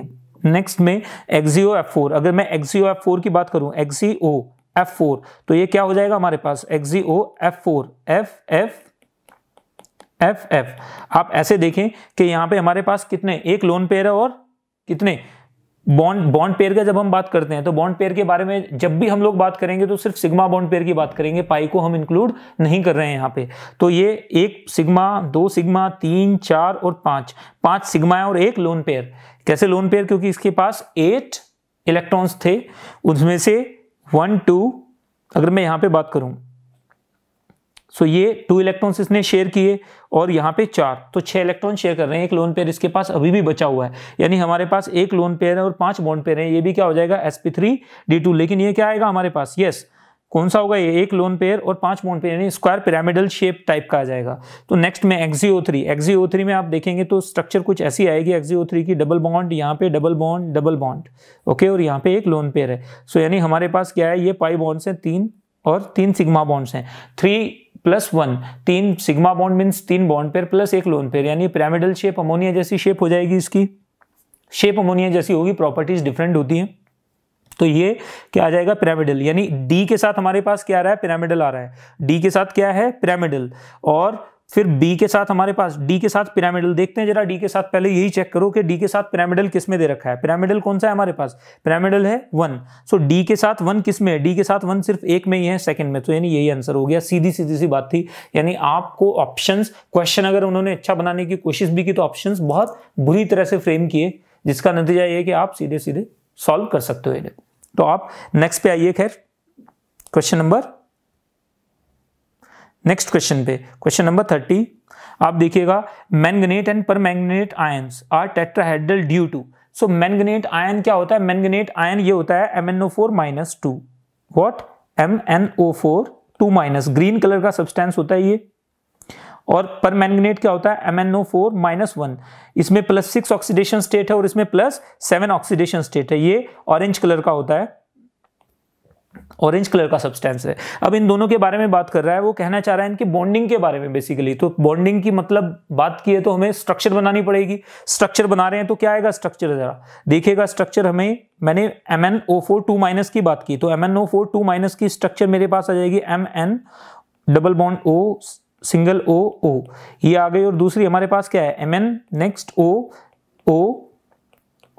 And O-। सो आप देखेंगे इसमें एक डबली नेगेटिव है और एक यूनी नेगेटिव है। इन दोनों में हमारे पास ये जो बॉन्ड है, ये कौन से बॉन्ड है, ये p-d-pi बॉन्ड्स है। कौन से बॉन्ड है, ये p-d-pi बॉन्ड्स हैं। यहाँ भी p-d-pi बॉन्ड है, ये भी p-d-pi बॉन्ड है, क्योंकि इसके पास p ऑर्बिटल वैलेंस शेल में है ही नहीं मैंगनीज के पास। तो जो भी ऑर्बिटल है वो d है, यानी जो भी पाई बॉन्ड बन रहे हैं वो p-d-pi बॉन्ड होंगे। तो यहाँ पे p-d-pi बॉन्ड हमने देखे, इसमें भी हैं और इसमें भी हैं। तो ये कॉन्फ़िगरेशन हमारे पास कौन सा आ गया, ये कॉन्फ़िगरेशन जो पाई बॉन्ड के साथ है। अब ऑप्शंस को रीड कीजिए तो आपको पता चल जाएगा वो पूछना क्या चाह रहा है एग्जैक्टली। देखिए बोल रहा है the bonding involves overlapping of p orbitals of oxygen with d orbitals of manganese. यहाँ पे ये जो आप डैश देख रहे हैं यहाँ पे थोड़ा सा मिस प्रिंटिंग है, इसमें पाई भूल गए हैं, तो पाई प्लीज लगा लें आप लोग। ये पाई बॉन्डिंग, ये पाई बॉन्ड के बारे में ही बात की है। तो pi bonding involves p orbital overlapping, I told you p and d, p-d-pi overlapping. So पहला ऑप्शन करेक्ट हो गया। अगर ये सिंगल आंसर करेक्ट है तो यही है। सो बिल्कुल ऑब्वियसली सिंगल आंसर करेक्ट है। There is no pi bonding, ये तो बिल्कुल ही गलत हो गया, अब्सर्ड ऑप्शन बन गया, क्योंकि पाई बॉन्ड्स तो यहाँ पे दोनों में ही है। नेक्स्ट में पाई bonding involves p orbitals of oxygen and p orbitals of manganese. Manganese के पास आउटर में p ऑर्बिटल्स है ही नहीं, तो इसका मतलब ये हो गया कि ये गलत हो गया। आउटर वो जो ऑर्बिटल पार्टिसिपेट कर रही है वो d ऑर्बिटल कर रही है जिसमें इलेक्ट्रॉन्स हैं। नेक्स्ट में पाई bonding involves d orbitals of oxygen. d orbital of oxygen कहां से लाओगे, सेकंड ऑर्बिट में इलेक्ट्रॉन्स होते हैं, वहां पे तो d ऑर्बिटल होता ही नहीं है। तो यानी ये तो फिर अगेन रॉन्गली फ्रेम्ड क्वेश्चन, तो हमारे पास आंसर 1 हो जाएगा। इजी बिल्कुल।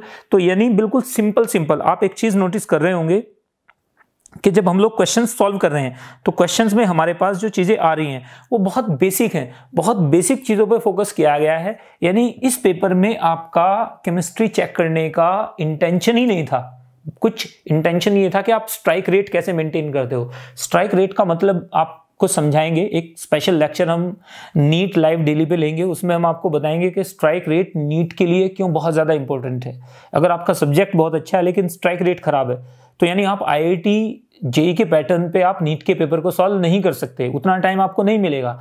हद से हद आपके पास 30 से 45 यानी 30 to 45 सेकेंड्स होते हैं एक क्वेश्चन को सॉल्व करने के लिए। अगर आपने उससे ज़्यादा लगाए, आप किसी भी क्वेश्चन के साथ फालतू में इमोशनल हुए तो आपको वो क्वेश्चन 2-3 और क्वेश्चंस के साथ मिक्स मतलब भारी पड़ जाएगा, वो क्वेश्चन आपको कॉस्टली पड़ेगा क्योंकि वो आपका वो टाइम भी ले जाएगा जिसे आप दूसरे क्वेश्चंस में इन्वेस्ट कर सकते थे।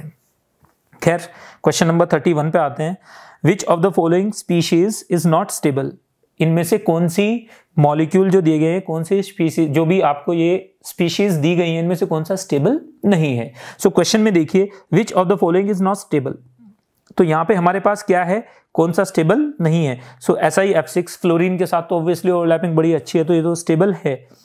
Okay, so this is stable, इसमें कोई डाउट नहीं है, ये स्टेबल है। कौन सा स्टेबल नहीं है? विच इज नॉट स्टेबल, तो मैं टिक नहीं कर रहा हूं, कभी आप कंफ्यूज हो जाएं। तो पहला स्टेबल है, इसमें कोई डाउट नहीं है, GeCl6 एंड SiCl6। इनमें से हमें देखना है कि क्या सिलिकॉन नीचे जाने पे तो GeCl6 बन सकता है, क्या सिलिकॉन 6 क्लोरीन्स को होल्ड कर पाएगा, क्या ये पॉसिबल है? सो याद रखना है, सिलिकॉन की p ऑर्बिटल्स, सिलिकॉन की कौन सी 3p orbitals, 3p orbitals of silicon, ये क्या क्लोरीन की 3p ऑर्बिटल्स के साथ, क्लोरीन की 3p ऑर्बिटल के साथ जो ओवरलैपिंग है, ये जो ओवरलैपिंग है, ये ओवरलैपिंग बहुत कम होती है। This overlapping is what feeble, बहुत कमजोर होती है, इट इज वेरी फीबल। सो इसका मतलब ये बॉन्ड नहीं बनेगा, ये बॉन्ड नहीं बनेगा तो ये क्या हो जाएगा, हमारे पास बहुत वीक हो जाएगा, इसमें ये एग्जिस्ट नहीं करेगा क्योंकि छोटा है, कटा है, ये साइज छोटा है और दोनों का, और ऊपर से इनके बीच में रिपल्शन भी बहुत ज्यादा है, तो ये एग्जिस्ट नहीं करता। Now question number 32, electrochemistry +2 part की केमिस्ट्री का क्वेश्चन है। Easy question again, put value get result, मतलब कोई भी फॉर्मूला बेस्ड क्वेश्चन है। सीधे बोला गया है कि एक cell, for a cell involving 1 electron, n कितना दिया गया है, 1 electron, E0 cell is 0.59 at 298 Kelvin, the equilibrium constant for the cell reaction is, आपको सारी वैल्यूज दी गई हैं, तो आपको मालूम है कि E cell is equal to what, is equal to E0 cell minus 0.0591 upon n कितना दिया गया 1 into log of QC at equilibrium. Equilibrium पे हमारे पास क्या हो जाएगा, QC is equal to KC। अगर इक्विलिब्रियम पे हम लेके चल रहे हैं तो QC is equal to KC हो जाएगा, और साथ साथ क्या होगा, अगर QC is equal to KC हुआ और साथ साथ क्या हो जाएगा हमारे पास E0 सेल क्या हो जाएगा 0, क्यों, क्योंकि डेल G 0 हो जाएगा। सो ये E0 सेल 0 हो गया, तो ये दोनों वैल्यू अगर इसमें हम पुट करें तो हमारे पास आ जाएगा E0 cell is equal to 0.0591 over 1 into log of K equilibrium KC। So E0 cell की वैल्यू पुट करें जरा एक बार, कितना आएगा E0 सेल की वैल्यू 0.59 अपॉन इस वैल्यू को उठा के इसके नीचे लेके आते हैं तो कितना आएगा 0.0591। सो ये 0.0591 into is equal to log KC। So कितना आ जाएगा, यहां से ये कटता है तो हमारे पास आ जाएगा, यस फास्ट, ये आएगा हमारे पास, अगर ये वैल्यूज में लूं तो ये आएगा log of KC, log of KC is equal to 10। So KC is equal to 10 raised to the power 10। कोई ऑप्शन ऐसा है, यस देयर इज ऑप्शन 3।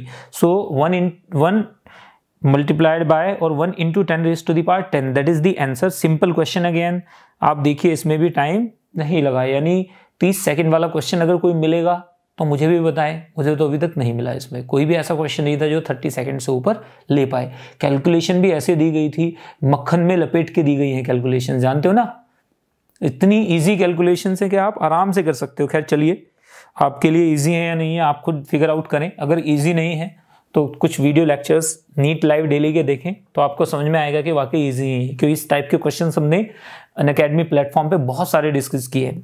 खैर, which of the following is amphoteric, another question number 33 here, which of the following is amphoteric oxide, it is s block amphoteric oxide. So आपको मालूम है कि alkaline earth metals में alkaline जो amphotericity देता है वो बेरिलियम देता है, तो beryllium oxide is amphoteric, remaining are basic. ये सब की सब क्या है हमारे पास, बेसिक। सो सिर्फ एक ही ऑक्साइड है जो एम्फोटेरिक है, बाकी सब बेसिक है। Got it. So again 7 second से ज्यादा का क्वेश्चन नहीं था। बातें समझ में आ रही हैं? और अब लग भी रहा होगा जिन्होंने ये नीट का एग्जाम में जो अपेयर किए थे उन्हें कुछ चीजों में लग भी रहा होगा कि यार वाकई बहुत इजी क्वेश्चन पेपर था, हमने उसमें सिली मिस्टेक की जिसकी वजह से बहुत कॉस्टली पड़ा। वो मिस्टेक्स, कई बार मिस्टेक्स बहुत कॉस्टली होती हैं। खैर कोई बात नहीं है, ऐसा नहीं है कि it was your final one, no. अगर किसी के भी मार्क्स 400 प्लस आए हैं, 500 की रेंज में आए हैं, तो पूरी जिंदगी आप उस चीज़ को आप रिग्रेट करें कि हमने ख़राब की कोई एक गलत इंस्टीट्यूट चूज़ करके, उससे फार बेटर है कि आप अपना एक साल रिपीट नहीं बोलूँगा मैं से, एक साल इन्वेस्ट करें। एक साल इन्वेस्ट करेंगे तो आपको बहुत अच्छे रिटर्न मिलेंगे इसके। लाइफ टाइम आप लाइफ टाइम पछताने से फार बेटर है कि एक साल इन्वेस्ट कर लिया जाए। किसी अच्छे मेडिकल कॉलेज में आप पहुंचेंगे तो आपको फायदा होगा। ये एक सजेशन है सिंपली, क्योंकि मैं देख चुका हूँ बच्चे फर्स्ट में कई बार नर्वस होकर फर्स्ट राउंड में या फर्स्ट अटेम्प्ट में बहुत छोटी छोटी मिस्टेक कर बैठते हैं। खैर कोई बात नहीं, there is always another day, so don't worry. Next one हम बात करेंगे नेक्स्ट की, ये गैसेस स्टेट का क्वेश्चन है, थोड़ा सा अच्छा क्वेश्चन, मतलब प्रीवियस क्वेश्चंस को देखते हुए। A gas at 350 kelvin and 15 bar pressure 15 bar has a molar volume 20% smaller than that of ideal under the same conditions, correct option about the gas. आपको मालूम है किसी भी गैस के लिए कंप्रेसिबिलिटी फैक्टर क्या होता है? कंप्रेसिबिलिटी फैक्टर होता है V real upon V ideal, that is compressibility factor. आपको बोल रहा है कि वी जो रियल है वो क्या है, लेसर देन वी आइडियल।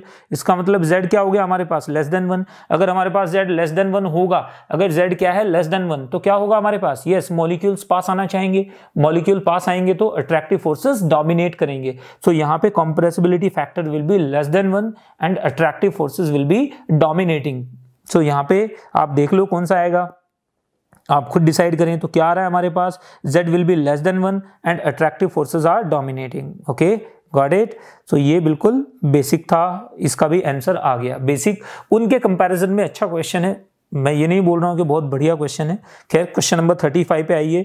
बोला गया है a compound A, solid state question, NCERT +2 part 2 का पहला ही चैप्टर है वो, उसका क्वेश्चन है। सीधे सीधे स्ट्रेट फॉरवर्ड क्वेश्चन। अगेन थोड़ा सा हेक्सागोनल के बारे में आपको नॉलेज होनी चाहिए कि हेक्सागोनल में z की वैल्यू क्या होती है, रैंक क्या होती है हेक्सागोनल जो यहाँ पे दिया गया क्लोज्ड पैकिंग की।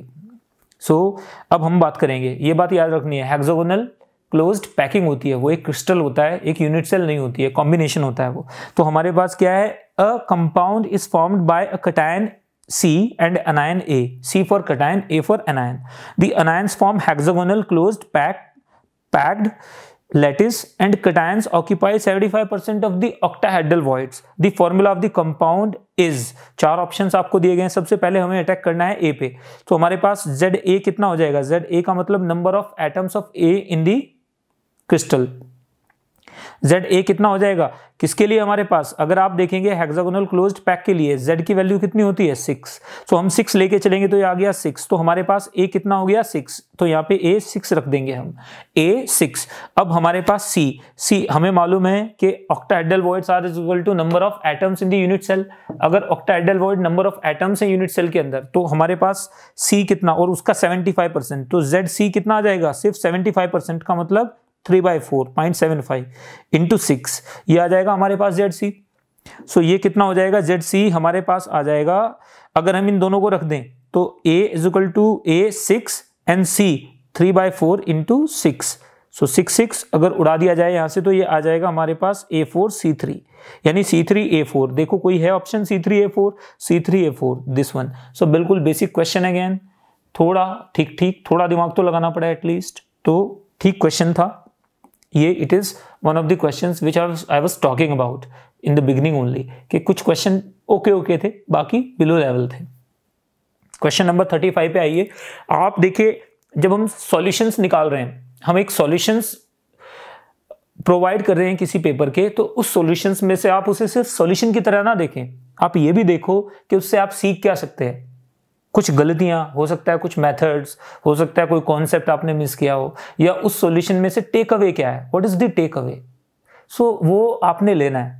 सो सॉल्यूशंस के साथ साथ आपने अपनी गलतियों को भी एक बार देखना है कि कहाँ थी, उनको कैसे आप रेक्टिफाई कर सकते हो, और उस सॉल्यूशंस जो प्रोवाइड किए जा रहे हैं उसमें से टेक अवे क्या है, मेन पॉइंट क्या है उसके, उस पर फोकस करेंगे तो आपको बहुत अच्छा आइडिया मिलेगा कि आने वाला नीट का एग्जाम कैसा होने वाला है। उसमें ±5% रहता है, इससे ज़्यादा का वेरिएशन आप एक्सपेक्ट मत करना। खैर 36, in which case the change in entropy is negative. Entropy change negative कब होगा, जब रैंडमनेस घट रही हो सिस्टम में, रिएक्टेंट टू प्रोडक्ट जाने में, और या कोई और केस हो। इवेपोरेशन ऑफ वाटर, लिक्विड से कहाँ जा रहे हैं, गैस में। इवेपोरेशन ऑफ वाटर, हम लिक्विड वाटर को किस में लेके चले गए, गैस में। सो यहाँ पे रैंडमनेस बढ़ेगी या घटेगी, गैस ज्यादा रैंडम होती है, तो यहाँ पे तो डेलस क्या है हमारे पास, पॉजिटिव है। ओके, फर्स्ट ऑप्शन गलत है। Expansion of a gas, expansion है तो मॉलिक्यूल्स के पास बहुत ज्यादा स्पेस होगा घूमने के लिए, अगर बहुत ज्यादा स्पेस है घूमने के लिए तो हमारे पास डेलस दूसरे ऑप्शन में भी क्या होगी, सेकंड ऑप्शन में भी डेलस क्या है, पॉजिटिव। थर्ड पे आ जाइए, sublimation of a gas from solid, जब एक सॉलिड गैस में कन्वर्ट हो रहा है तो रैंडमनेस तो बहुत ज्यादा बढ़ेगी। तो आप किसी को भी ले लें, जैसे एग्जांपल दे देता हूं मैं आयोडीन के लिए, आयोडीन सॉलिड हमारे पास किस में चेंज हो रहा है, आयोडीन गैस में, तो इसमें भी क्या होगा, रैंडमनेस बहुत ज्यादा पॉजिटिव होगी, बढ़ेगी। अब next 2H, 2 hydrogen, atomic hydrogen change किस में हो रही है, H2 में। आप देखो यहाँ पे बॉन्ड बन रहा है, बॉन्ड बनेगा तो रैंडमनेस हमेशा क्या होगी, कम हो जाएगी, तो इसका मतलब ये ऑप्शन करेक्ट हो गया। Got it, easy. अगेन समझे बातों को, चारों ऑप्शन को एक्सप्लेन करने का मतलब ये था ताकि आपको समझ में आए कि अटैक कैसे करना है। नेक्स्ट पे आइए, क्वेश्चन नंबर 37 लेते हैं जरा एक बार। क्वेश्चन नंबर 37, एटॉमिक स्ट्रक्चर से विच of the following series of transitions in spectrum of hydrogen atom falls in visible region. कौन सी सीरीज है जो विजिबल रीजन में लाई करती है, तो याद रखना है सिर्फ हाइड्रोजन एटम के लिए, सिर्फ हाइड्रोजन एटम के लिए बामर सीरीज विजिबल रीजन में होती है, बाकी किसी में, कई बार इसे बच्चे बाल्मर बोलते हैं, ये बाल्मर नहीं है बामर। ओके, बाकी बोलने से कोई फर्क पड़ेगा नहीं, फिर भी कुछ करेक्शंस होने चाहिए। सो ये बामर सीरीज, सो बामर सीरीज किस में आती है, जब इलेक्ट्रॉन कहीं से भी रिटर्न कर रहा होता है, सेकंड ऑर्बिट में आता है, तो हाइड्रोजन में वो विजिबल रेंज में आ जाते हैं। विजिबल रेंज क्या होती है हाइड्रोजन के लिए, अगर मैं बात करूं विजिबल रेंज आती है हमारे पास 3800 एंगस्ट्रॉम के आसपास से 7600 एंगस्ट्रॉम तक, ये विजिबल रेंज में आते हैं सारे, और सिर्फ हाइड्रोजन एटम के लिए ही ये ट्रू है। बाकी में हो सकता है कि बामर सीरीज विजिबल रीजन में ना हो, किसी और में चली जाए, अल्ट्रावायलेट में चली जाए, एक्सरे में भी जा सकती है, डिपेंड करता है कौन सा आइटम है। खैर this question was direct question. Next, which the method which is used to remove the temporary hardness of water is. कौन सा ऐसा मेथड है जो टेम्परेरी हार्डनेस ऑफ वाटर को रिमूव करने के लिए हम लोग यूज करते हैं, तो आप देखें कि कौन सा ऐसा मेथड है।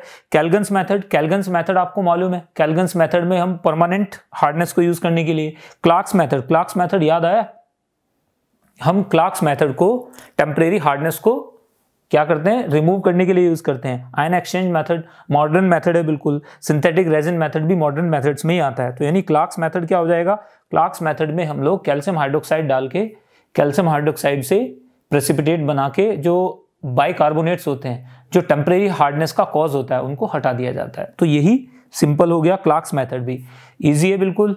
सो आप देखिएगा ये भी एनसीईआरटी की लाइन से लिया गया क्वेश्चन है और इसमें कुछ भी नहीं था। क्लार्क्स मेथड में हम कैल्शियम हाइड्रोक्साइड यूज करते हैं। नेक्स्ट क्वेश्चन नंबर 39 आप देखेंगे डिस्कशन में टाइम 30 सेकेंड नहीं लग रहा है, तो सॉल्व करने में तो बहुत कम लगेगा, सॉल्व करना तो बहुत कम, मुझे एक्सप्लेन करने में, एक एक क्वेश्चन को डिस्कस करने में टाइम कम लग रहा है। अब question number 39, which one is the malachite from the, which one is the malachite, malachite जो भी आप बोलना चाहें, दोनों ही बोलते हैं हम लोग, वैसे मैलेकाइट होता है।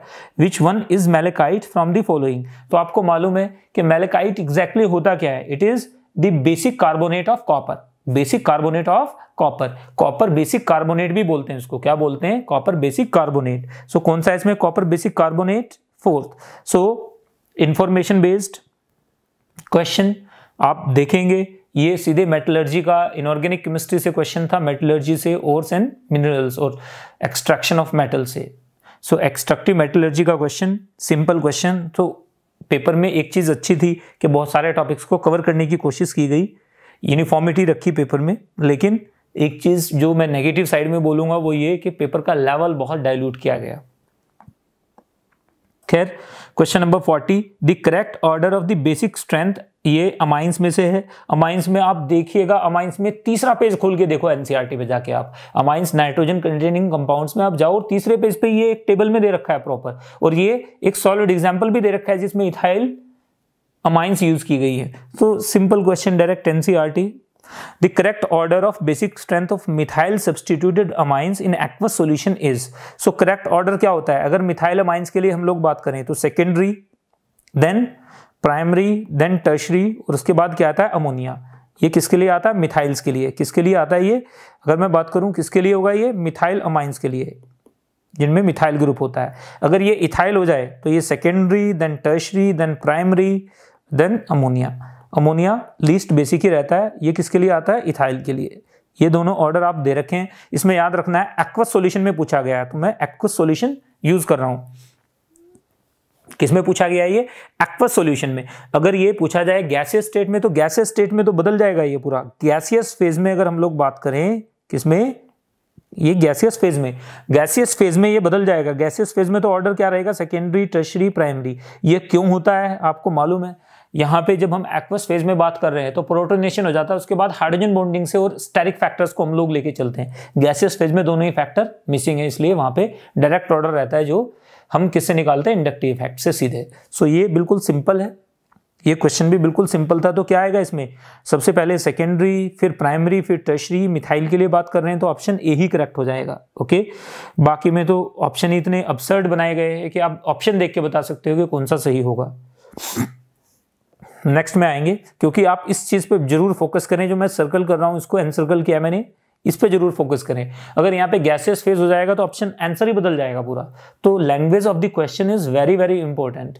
आपको क्वेश्चन की लैंग्वेज पे ध्यान देना है। Language sometimes may be a tough nut to crack. Getting? Would be doctors, आपको ये बात याद रखनी है कि छोटी छोटी चीज़ें होती हैं जो आपको सक्सेसफुल बनाती हैं। ये it is never like a very big thing, it is not like climbing the mount Everest. Okay, बहुत सिंपल बातें हैं, ध्यान दोगे गारंटीड आपका स्कोर नेक्स्ट टाइम इंप्रूव हो जाएगा, जिनका इस साल नहीं हुआ है। बाकी अनअकैडमी की सारी चीज़ों को, सारे चैनल्स को आप फॉलो करेंगे जो नीट के लिए हम लोग लॉन्च कर रहे हैं। एब्सोल्युटली द बेस्ट जो हम लॉन्च कर रहे हैं, absolutely best, not even 0.1% compromised quality. So जो लॉन्च करेंगे आप एक बार देखिएगा। और एक चीज़ और भी होगी, वो एक ऑर्डरली मैनर में हम लोग देंगे आपको। एक शेड्यूल दिया जाएगा नीट का, नीट लाइव डेली पे, जिसमें हम लोग टीच करेंगे ताकि आप नोट्स प्रिपेयर कर सकते हो। कमेंट सेक्शन में आप अपनी बातें रख सकते हो वहाँ, और आपको बहुत सारी नई चीज़ें सीखने को मिलेंगी। और लेवल हम गारंटीड एम्स का रखेंगे, क्योंकि जब आप एग्जाम में जाते हो तो कुछ प्रेशर होता है जिससे आपकी एफिशिएंसी डिक्रीज होती है। तो उस एफिशिएंसी को, अगर आप ओलंपिक्स में आपको 6 फीट कूदना है तो आपको प्रैक्टिस 7.5 फीट की करनी चाहिए, क्योंकि ओलंपिक्स का प्रेशर भी तो होगा। उस प्रेशर की वजह से एफिशिएंसी भी तो डिक्रीज होगी। वो एफिशिएंसी डिक्रीज हो जाए उसके बावजूद भी आप 6 फीट प्लस रहें, ये आपका टारगेट होना चाहिए। तो मतलब थोड़ी इंटेलिजेंट प्लानिंग की जरूरत है, बाकी और कुछ नहीं है। It is very easy. आप जो क्वालिफाई किए हैं उनके 8-10 सींग नहीं है, वो भी इंसान ही है, वो भी नॉर्मल स्टूडेंट्स हैं जिन्होंने क्वालिफाई किया है। आप भी नॉर्मल हैं। मेरा ये कहने का बिल्कुल मतलब नहीं है कि आप अब नॉर्मल हैं, तो याद रखिएगा, बिल्कुल सिंपल सी बातें हो रही हैं। खैर चलो, जोक्स अपार्ट, नेक्स्ट पे आएंगे। तो ये क्वेश्चंस थे, जो क्वेश्चंस अब हमारे पास बचते हैं 5 क्वेश्चंस जो हमें डिस्कस करने हैं और ये पेपर कंप्लीट हो जाएगा। चलिए अब क्वेश्चन नंबर 41 देखते हैं। सो 41 क्वेश्चन में एक बार, 41st क्वेश्चन में एक बार आप देखें कि क्वेश्चन है क्या basically. Among the following reactions that proceeds through the electrophilic substitution reaction, मतलब वो कौन सी रिएक्शन है जो इलेक्ट्रोफिलिक सब्स्टिट्यूशन रिएक्शन यानी इलेक्ट्रोफाइल जिसमें अटैक करेगा रीडिटर्मिनिंग स्टेप में। तो आपको मालूम है कि इलेक्ट्रोफाइल के बनने के लिए सबसे पहले जरूरी क्या है? Generation of electrophile. Basically generation of electrophile, जब भी कभी एक ल्यूइस एसिड होगा तो वो क्या करेगा? इलेक्ट्रोफाइल और न्यूक्लियोफाइल के बॉन्ड को तोड़ के इलेक्ट्रोफाइल जनरेट करेगा, जो कि आगे फर्दर बेंजीन रिंग पे अटैक करेगा। सो वही क्वेश्चन है, बिल्कुल simple, basic electrophilic aromatic substitution, NCERT based. So देखो फर्स्ट वाले में ये इलेक्ट्रोफिलिक एरोमेटिक सब्स्टिट्यूशन नहीं है। सेकंड में देखिए, सेकंड में दिस प्लस Cl2, यहाँ पे थोड़ी सी मिस प्रिंटिंग है तो आप प्लीज इसको थोड़ा सा चेक करें, कोई बात नहीं। यहाँ पे देखेंगे ये यहाँ पे क्या है हमारे पास, this benzene plus Cl2, this is plus sign, here it is plus sign, यहाँ पे क्या है ये हमारे पास प्लस साइन है। इसका मतलब क्लोरीन को हमने AlCl3 की प्रेजेंस में लिया तो क्या होगा, AlCl4 और Cl plus means electrophile would be generated. Electrophile क्या करेगा, इस पे अटैक करेगा, यानी simply it is basically halogenation in presence of what, Lewis acids. So this is very good example you have seen. Friedel-Crafts reaction is a famous example of electrophilic aromatic substitution, and so many other reactions. It is anyways UV light, another one HCl heat. It is not at all aromatic substitution. So basically electrophile won't be generated. Last one is nucleophilic. It is what? Nucleophilic reaction, nucleophilic substitution. So the answer should be what? So again, if you just go through the options carefully, you will come to know that this second option is absolutely correct. Okay, got it? Let's move to the next question. Question number 42 now. 42 NCERT में आप एक बार जाइए, वहां पे जो green उसमें दिया हुआ है क्लोरीन के, उसमें क्लोरीन और ब्रोमीन हैलोजेंस में ग्रीन वाला जो पोर्शन होता है ना, जिसमें स्पेशल चीजें देते हैं NCERT वाले, तो उसमें आप एक बार देखेंगे तो आपको पता चल जाएगा। वहां पे साफ साफ लिखा हुआ है Br3O8, Br3O8 की स्ट्रक्चर NCERT में बनी हुई है, जरूर चेक करना। ग्रीन वाला जो पोर्शन होता है उसमें कुछ आउट ऑफ द चैप्टर जाके वो लोग बात करते हैं, तो वही चीज यहाँ पे दी गई है। So which is the correct Br3O8, जो मैंने लिखा है Br3O8, इसके ऊपर कोई चार्ज है नहीं है इसका। और यहाँ पे देखो इन चारों ऑप्शंस में, ऑप्शन सारे बैडली फ्रेम्ड हैं, हर ऑप्शन में चार्ज है, सिर्फ एक में ही चार्ज नहीं है। तो आप आंखें बंद करके लगा सकते हो कौन सा ऑप्शन आएगा इसमें करेक्ट। Br3O8 देखो, इसमें चार्ज है तो ये नहीं हो सकता, इसमें चार्ज है ये नहीं हो सकता, इसमें चार्ज है ये नहीं हो सकता, क्योंकि Br3O8 इज अ कंपाउंड, ये कोई आयन नहीं है। तो सिंपली आपको साफ साफ दिख रहा है कि यहाँ पे आंसर क्या होगा, first. Another very simple question, structure में थोड़ी प्रॉब्लम हो सकती थी अगर ऑप्शंस थोड़े अच्छे से फ्रेम करते। सपोज यहाँ पे डेटिव बॉन्ड लगा देते और आपको थोड़ा कंफ्यूज करने की कोशिश करते तो शायद ये क्वेश्चन थोड़ा और बेटर हो सकता था। Well again on the same track question was there. Next question, we are moving to question number 43 now. Read it once. The structure of an intermediate A in the following reaction. एक reaction दी गई है जिसमें क्या किया गया है, जिसमें isopropyl benzene को रिएक्शन कराई गई है किसके साथ, ऑक्सीजन के साथ। आइसोप्रोपाइल बेंजीन किसके साथ रिएक्शन कर रहा है, ऑक्सीजन के साथ। मालूम है ये कौन सा मेथड है, it is the one of the best methods to prepare phenol. So आपको मालूम है इसमें क्या होगा, सबसे पहले क्यूमीन हाइड्रो, इसे क्यूमीन बोलते हैं आइसोप्रोपाइल बेंजीन को, क्यूमीन हाइड्रोप्रोक्साइड सबसे पहले बनेगा ऑक्सीजन के। ऑक्सीजन का क्या होगा, अलाइलिक बेंजाइलिक पोजीशन पे, बेंजाइलिक कार्बन हाइड्रोजन बॉन्ड के अंदर ऑक्सीजन का क्या हो जाएगा, इंसर्शन हो जाएगा, और यहाँ पे क्या बनेगा, सबसे पहले क्यूमीन हाइड्रोप्रोक्साइड। सबसे पहले मैं इसको लिख देता हूँ पूरी रिएक्शन को, जरा एक बार ध्यान से देखें। ये हमारे पास बेंजीन है, बेंजीन के पास क्या लगा हुआ है, C, और यहाँ पे H3, अगेन ऊपर H3, और यहाँ पे ये वो बेंजाइलिक कार्बन हाइड्रोजन बॉन्ड है जिसके बारे में मैं बात कर रहा था। अब यहाँ पे देखो, इसके ऊपर जैसे ही हमने ऑक्सीजन डाला, इमीडिएटली क्या बनता है हमारे पास, क्यूमीन हाइड्रोप्रोक्साइड बनता है। क्या बनता है, क्यूमीन हाइड्रोप्रोक्साइड, जो कि एसिडिक मीडियम में, जो क्या करेगा, एसिडिक मीडियम में ये टूट जाएगा। This structure is cumene hydroperoxide, that is the intermediate they are talking about. Immediately जैसे इसके ऊपर हम क्या डालेंगे, H प्लस मीन्स H2SO4, जैसे H2SO4 H plus dilute water means aqueous H plus डालेंगे इसके ऊपर, तो इमीडिएटली क्या होगा, ये बॉन्ड टूट जाएगा और फिनाइल शिफ्ट के साथ क्या बन जाएगा, फिनोल बन जाएगा। यानी हमारे पास इंटरमीडिएट जिसके बारे में बात कर रहे हैं वो क्या है, क्यूमीन हाइड्रोप्रोक्साइड। ये CH3 थोड़ा सा मिसप्लेस हो गया तो इसको यहाँ पे रख देंगे, और ये हमारे पास क्या आ जाएगा, this one. So that is the intermediate, option 2 is correct option, got it. So ये बिल्कुल सिंपल है। वैसे भी आप देखो यहाँ पे जो कार्बन हाइड्रोजन, जो कार्बन का बॉन्ड है, कार्बन का फिनाइलिक कार्बन के साथ जो बॉन्ड है वो क्यों टूट जाएगा, वो तो किसी रिएक्शन में डायरेक्टली टूटेगा नहीं। सो बेसिकली ऑप्शंस को अगर आप देखेंगे तो ऑप्शन से आपको पता चल जाएगा कि ये कौन सा ऑप्शन करेक्ट होने वाला है, इंटरमीडिएट। डायरेक्ट NCERT क्वेश्चन है, NCERT में डायरेक्ट रिएक्शन लिखी है, आप थोड़ा सा फोकस करें। बेसिकली मेडिकल के लिए NCERT जस्ट लाइक बाइबल, अगर आप ढंग से पढ़ोगे NCERT सो आपको गवर्नमेंट मेडिकल कॉलेजेस में सीट लेने से कोई नहीं रोक सकता, ये बात याद रखनी है। खैर, let's next question, question number 44 again. The compound which is most difficult to protonate, इस वर्ड पे आप सबसे ज्यादा फोकस करेंगे, प्रोटोनेट। प्रोटोनेट का मतलब वहां जहां पर H प्लस अटैक कर सकता है, वो वाले पॉइंट की बात कर रहे हैं जहां पे H+ अटैक कर सकता है। तो H+ यहां पे कहां अटैक करेगा? H+ को अटैक करने के लिए क्या चाहिए? सबसे पहले H+ क्या है? Electron deficient, very good electrophile, electron उसके पास है ही नहीं, कंगाल है पूरी तरह से। इसका मतलब क्या हुआ? वो वहां पे अटैक करेगा जहां पे इलेक्ट्रॉन पेयर इजीली अवेलेबल होगा, इलेक्ट्रॉन पेयर इजीली अवेलेबल होगा। तो हमें क्या पूछा गया? मोस्ट डिफिकल्ट, यानी क्या पूछना चाह रहा है कि वो बताइए वो मॉलिक्यूल आपने टिक करना है जिसमें लोन पेयर इजीली अवेलेबल ना हो, इजीली अवेलेबल ना हो, ये बात याद रखनी है। तो चलिए देखते हैं, पहले वाले में कोई डीलोकलाइजेशन है नहीं है, लोन पेयर इजीली अवेलेबल है, H3O पॉजिटिव बन जाएगा। ओके, दूसरे में हाइड्रोनियम आयन आप जानती है, दूसरे में देखो लोन पेयर डीलोकलाइज नहीं हो सकता, कोई डीलोकलाइजेशन के लिए पॉइंट ही नहीं है, कोई कॉन्जुगेशन ही नहीं है। थर्ड में आप आएंगे, देखिएगा lone pair easily protonated ether बना देगा। और फोर्थ में ये लोन पेयर कहां चला जाएगा? फोर्थ में ये लोन पेयर बेंजीन रिंग के साथ कहां है? रेजोनेंस में है। यहां पे इस पार्ट में क्या है हमारे पास? रेजोनेंस है। What is it? Resonance. So because of resonance delocalisation lone pair यहां पे नहीं होगा और ये क्या बना लेगा हमारे पास? ये हमारे पास पीएच, ये यहां पे पीएच के साथ नेगेटिव और O डबल बॉन्ड और यहां पे H, और इसके पास ऑलरेडी पॉजिटिव चार्ज होगा।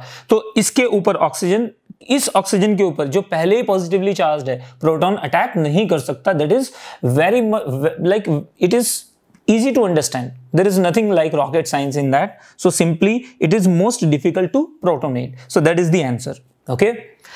Moving on to the final question. So final question we are coming to now. So it is what the major product of the following reaction is. Have you seen the Gabriel's thalamide synthesis?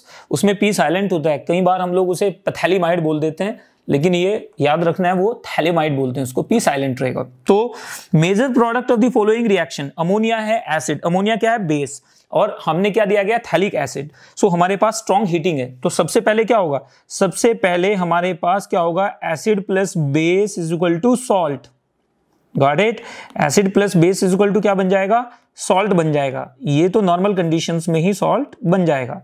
थोड़ा सा आप समझने की कोशिश करेंगे, अगर हम इसे हीट करें, अगर हमने इसे थोड़ा भी हीट किया फर्दर, स्ट्रॉन्ग हीटिंग जो कि दी गई है, इमीडिएटली क्या होगा? अमोनिया प्लस वाटर यानी NH4OH, तो डायरेक्टली नहीं लिखेंगे इसे, H2O और अमोनिया यहां से निकल जाएगा और क्या बन जाएगा हमारे पास? Ammonia. It is ammonia.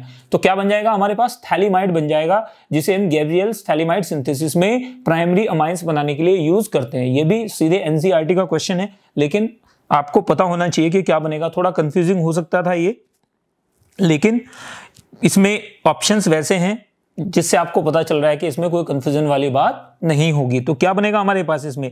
Phthalimide. Phthalimide is what? Option 2, that is phthalimide. So Gabriel's phthalimide में हम लोग पहले इसे QH के साथ रिएक्शन करते हैं, फिर इसके ऊपर RBr डालते हैं, न्यूक्लियोफिलिक सब्स्टिट्यूशन रिएक्शन, फिर उसके बाद आपको मालूम है ना वो phthalimide, Gabriel's phthalimide synthesis. So Gabriel's phthalimide synthesis basically is like, and उसके बाद उसे हाइड्रोलाइज कर देते हैं। तो ये बिल्कुल बेसिक रिएक्शन है, तो उसी के ऊपर बेस्ड है। गैब्रियल्स थैलीमाइड सिंथेसिस से पहला स्टेप है ये basically. So that was the last question. इस पूरे पेपर में एक चीज आपको समझ में आई होगी कि अगर हमने NCERT को ढंग से सॉल्व किया है, NCERT को ढंग से पढ़ा है, तो इस पेपर में 45 के 45 क्वेश्चंस आप इजीली अटेम्प्ट कर सकते थे, और वो भी विद इन 30 मिनट्स। सो बहुत अच्छा बेनिफिट मिलता आपको। जो memory based question biology part में आए हैं या जो न्यूमेरिकल बेस्ड क्वेश्चन आपके फिजिक्स पार्ट में आए थे, उनको आप एक्स्ट्रा टाइम दे सकते थे केमिस्ट्री से उसको सेव करके। So that should be your strategy. So जब भी केमिस्ट्री पढ़ें, ये बात दिमाग में डाल के रखिए, मैंने आपको बोला है जब भी केमिस्ट्री पढ़नी है तो बेसिक चीजों का ध्यान रखनी है हमें। कौन सी बेसिक चीजों का? मेडिकल के लिए और इंजीनियरिंग के लिए, दोनों के लिए ये चीज बिल्कुल एप्लीकेबल है। आप DDA अप्लाई करें। What should be applied? DDA, definition, derivation, application. यानी पहले आप डेफिनेशन को एक अच्छे से थॉरो, मतलब अच्छे से दिमाग में रखें। उसके बाद क्या आएगा हमारे पास? डेरिवेशन, जो रेक्विजिट चीजें हैं जिनकी आपको जरूरत पड़ने वाली है, उन डेरिवेशंस को जरूर करें एक बार। और उसके बाद फिर किस पे जाएं? एप्लीकेशन पे। Practice, more you practise better you become. Simple thing. इसमें आप चाहे इसको कितना भी स्ट्रेच करके बात करें, लेकिन ये सिंपल एक सेंटेंस में आप बोल सकते हो, more you practise better you become. Practice makes a human perfect. And one more thing I forgot to tell you कि अगर आपको किसी भी क्वेश्चन पेपर के सॉल्यूशंस चाहिए तो प्लीज आप उसे कमेंट सेक्शन में कमेंट करें। Will definitely get back to you. And definitely हम उसके सॉल्यूशंस आपको as soon as possible provide कराने की कोशिश करेंगे। और साथ में don't forget to share it, subscribe this particular channel and like it. Don't forget to like it, because more you share, more people will be benefited by this particular revolutionary measure being taken by Unacademy, the Solutionist. Okay, thank you guys, take care, bye bye.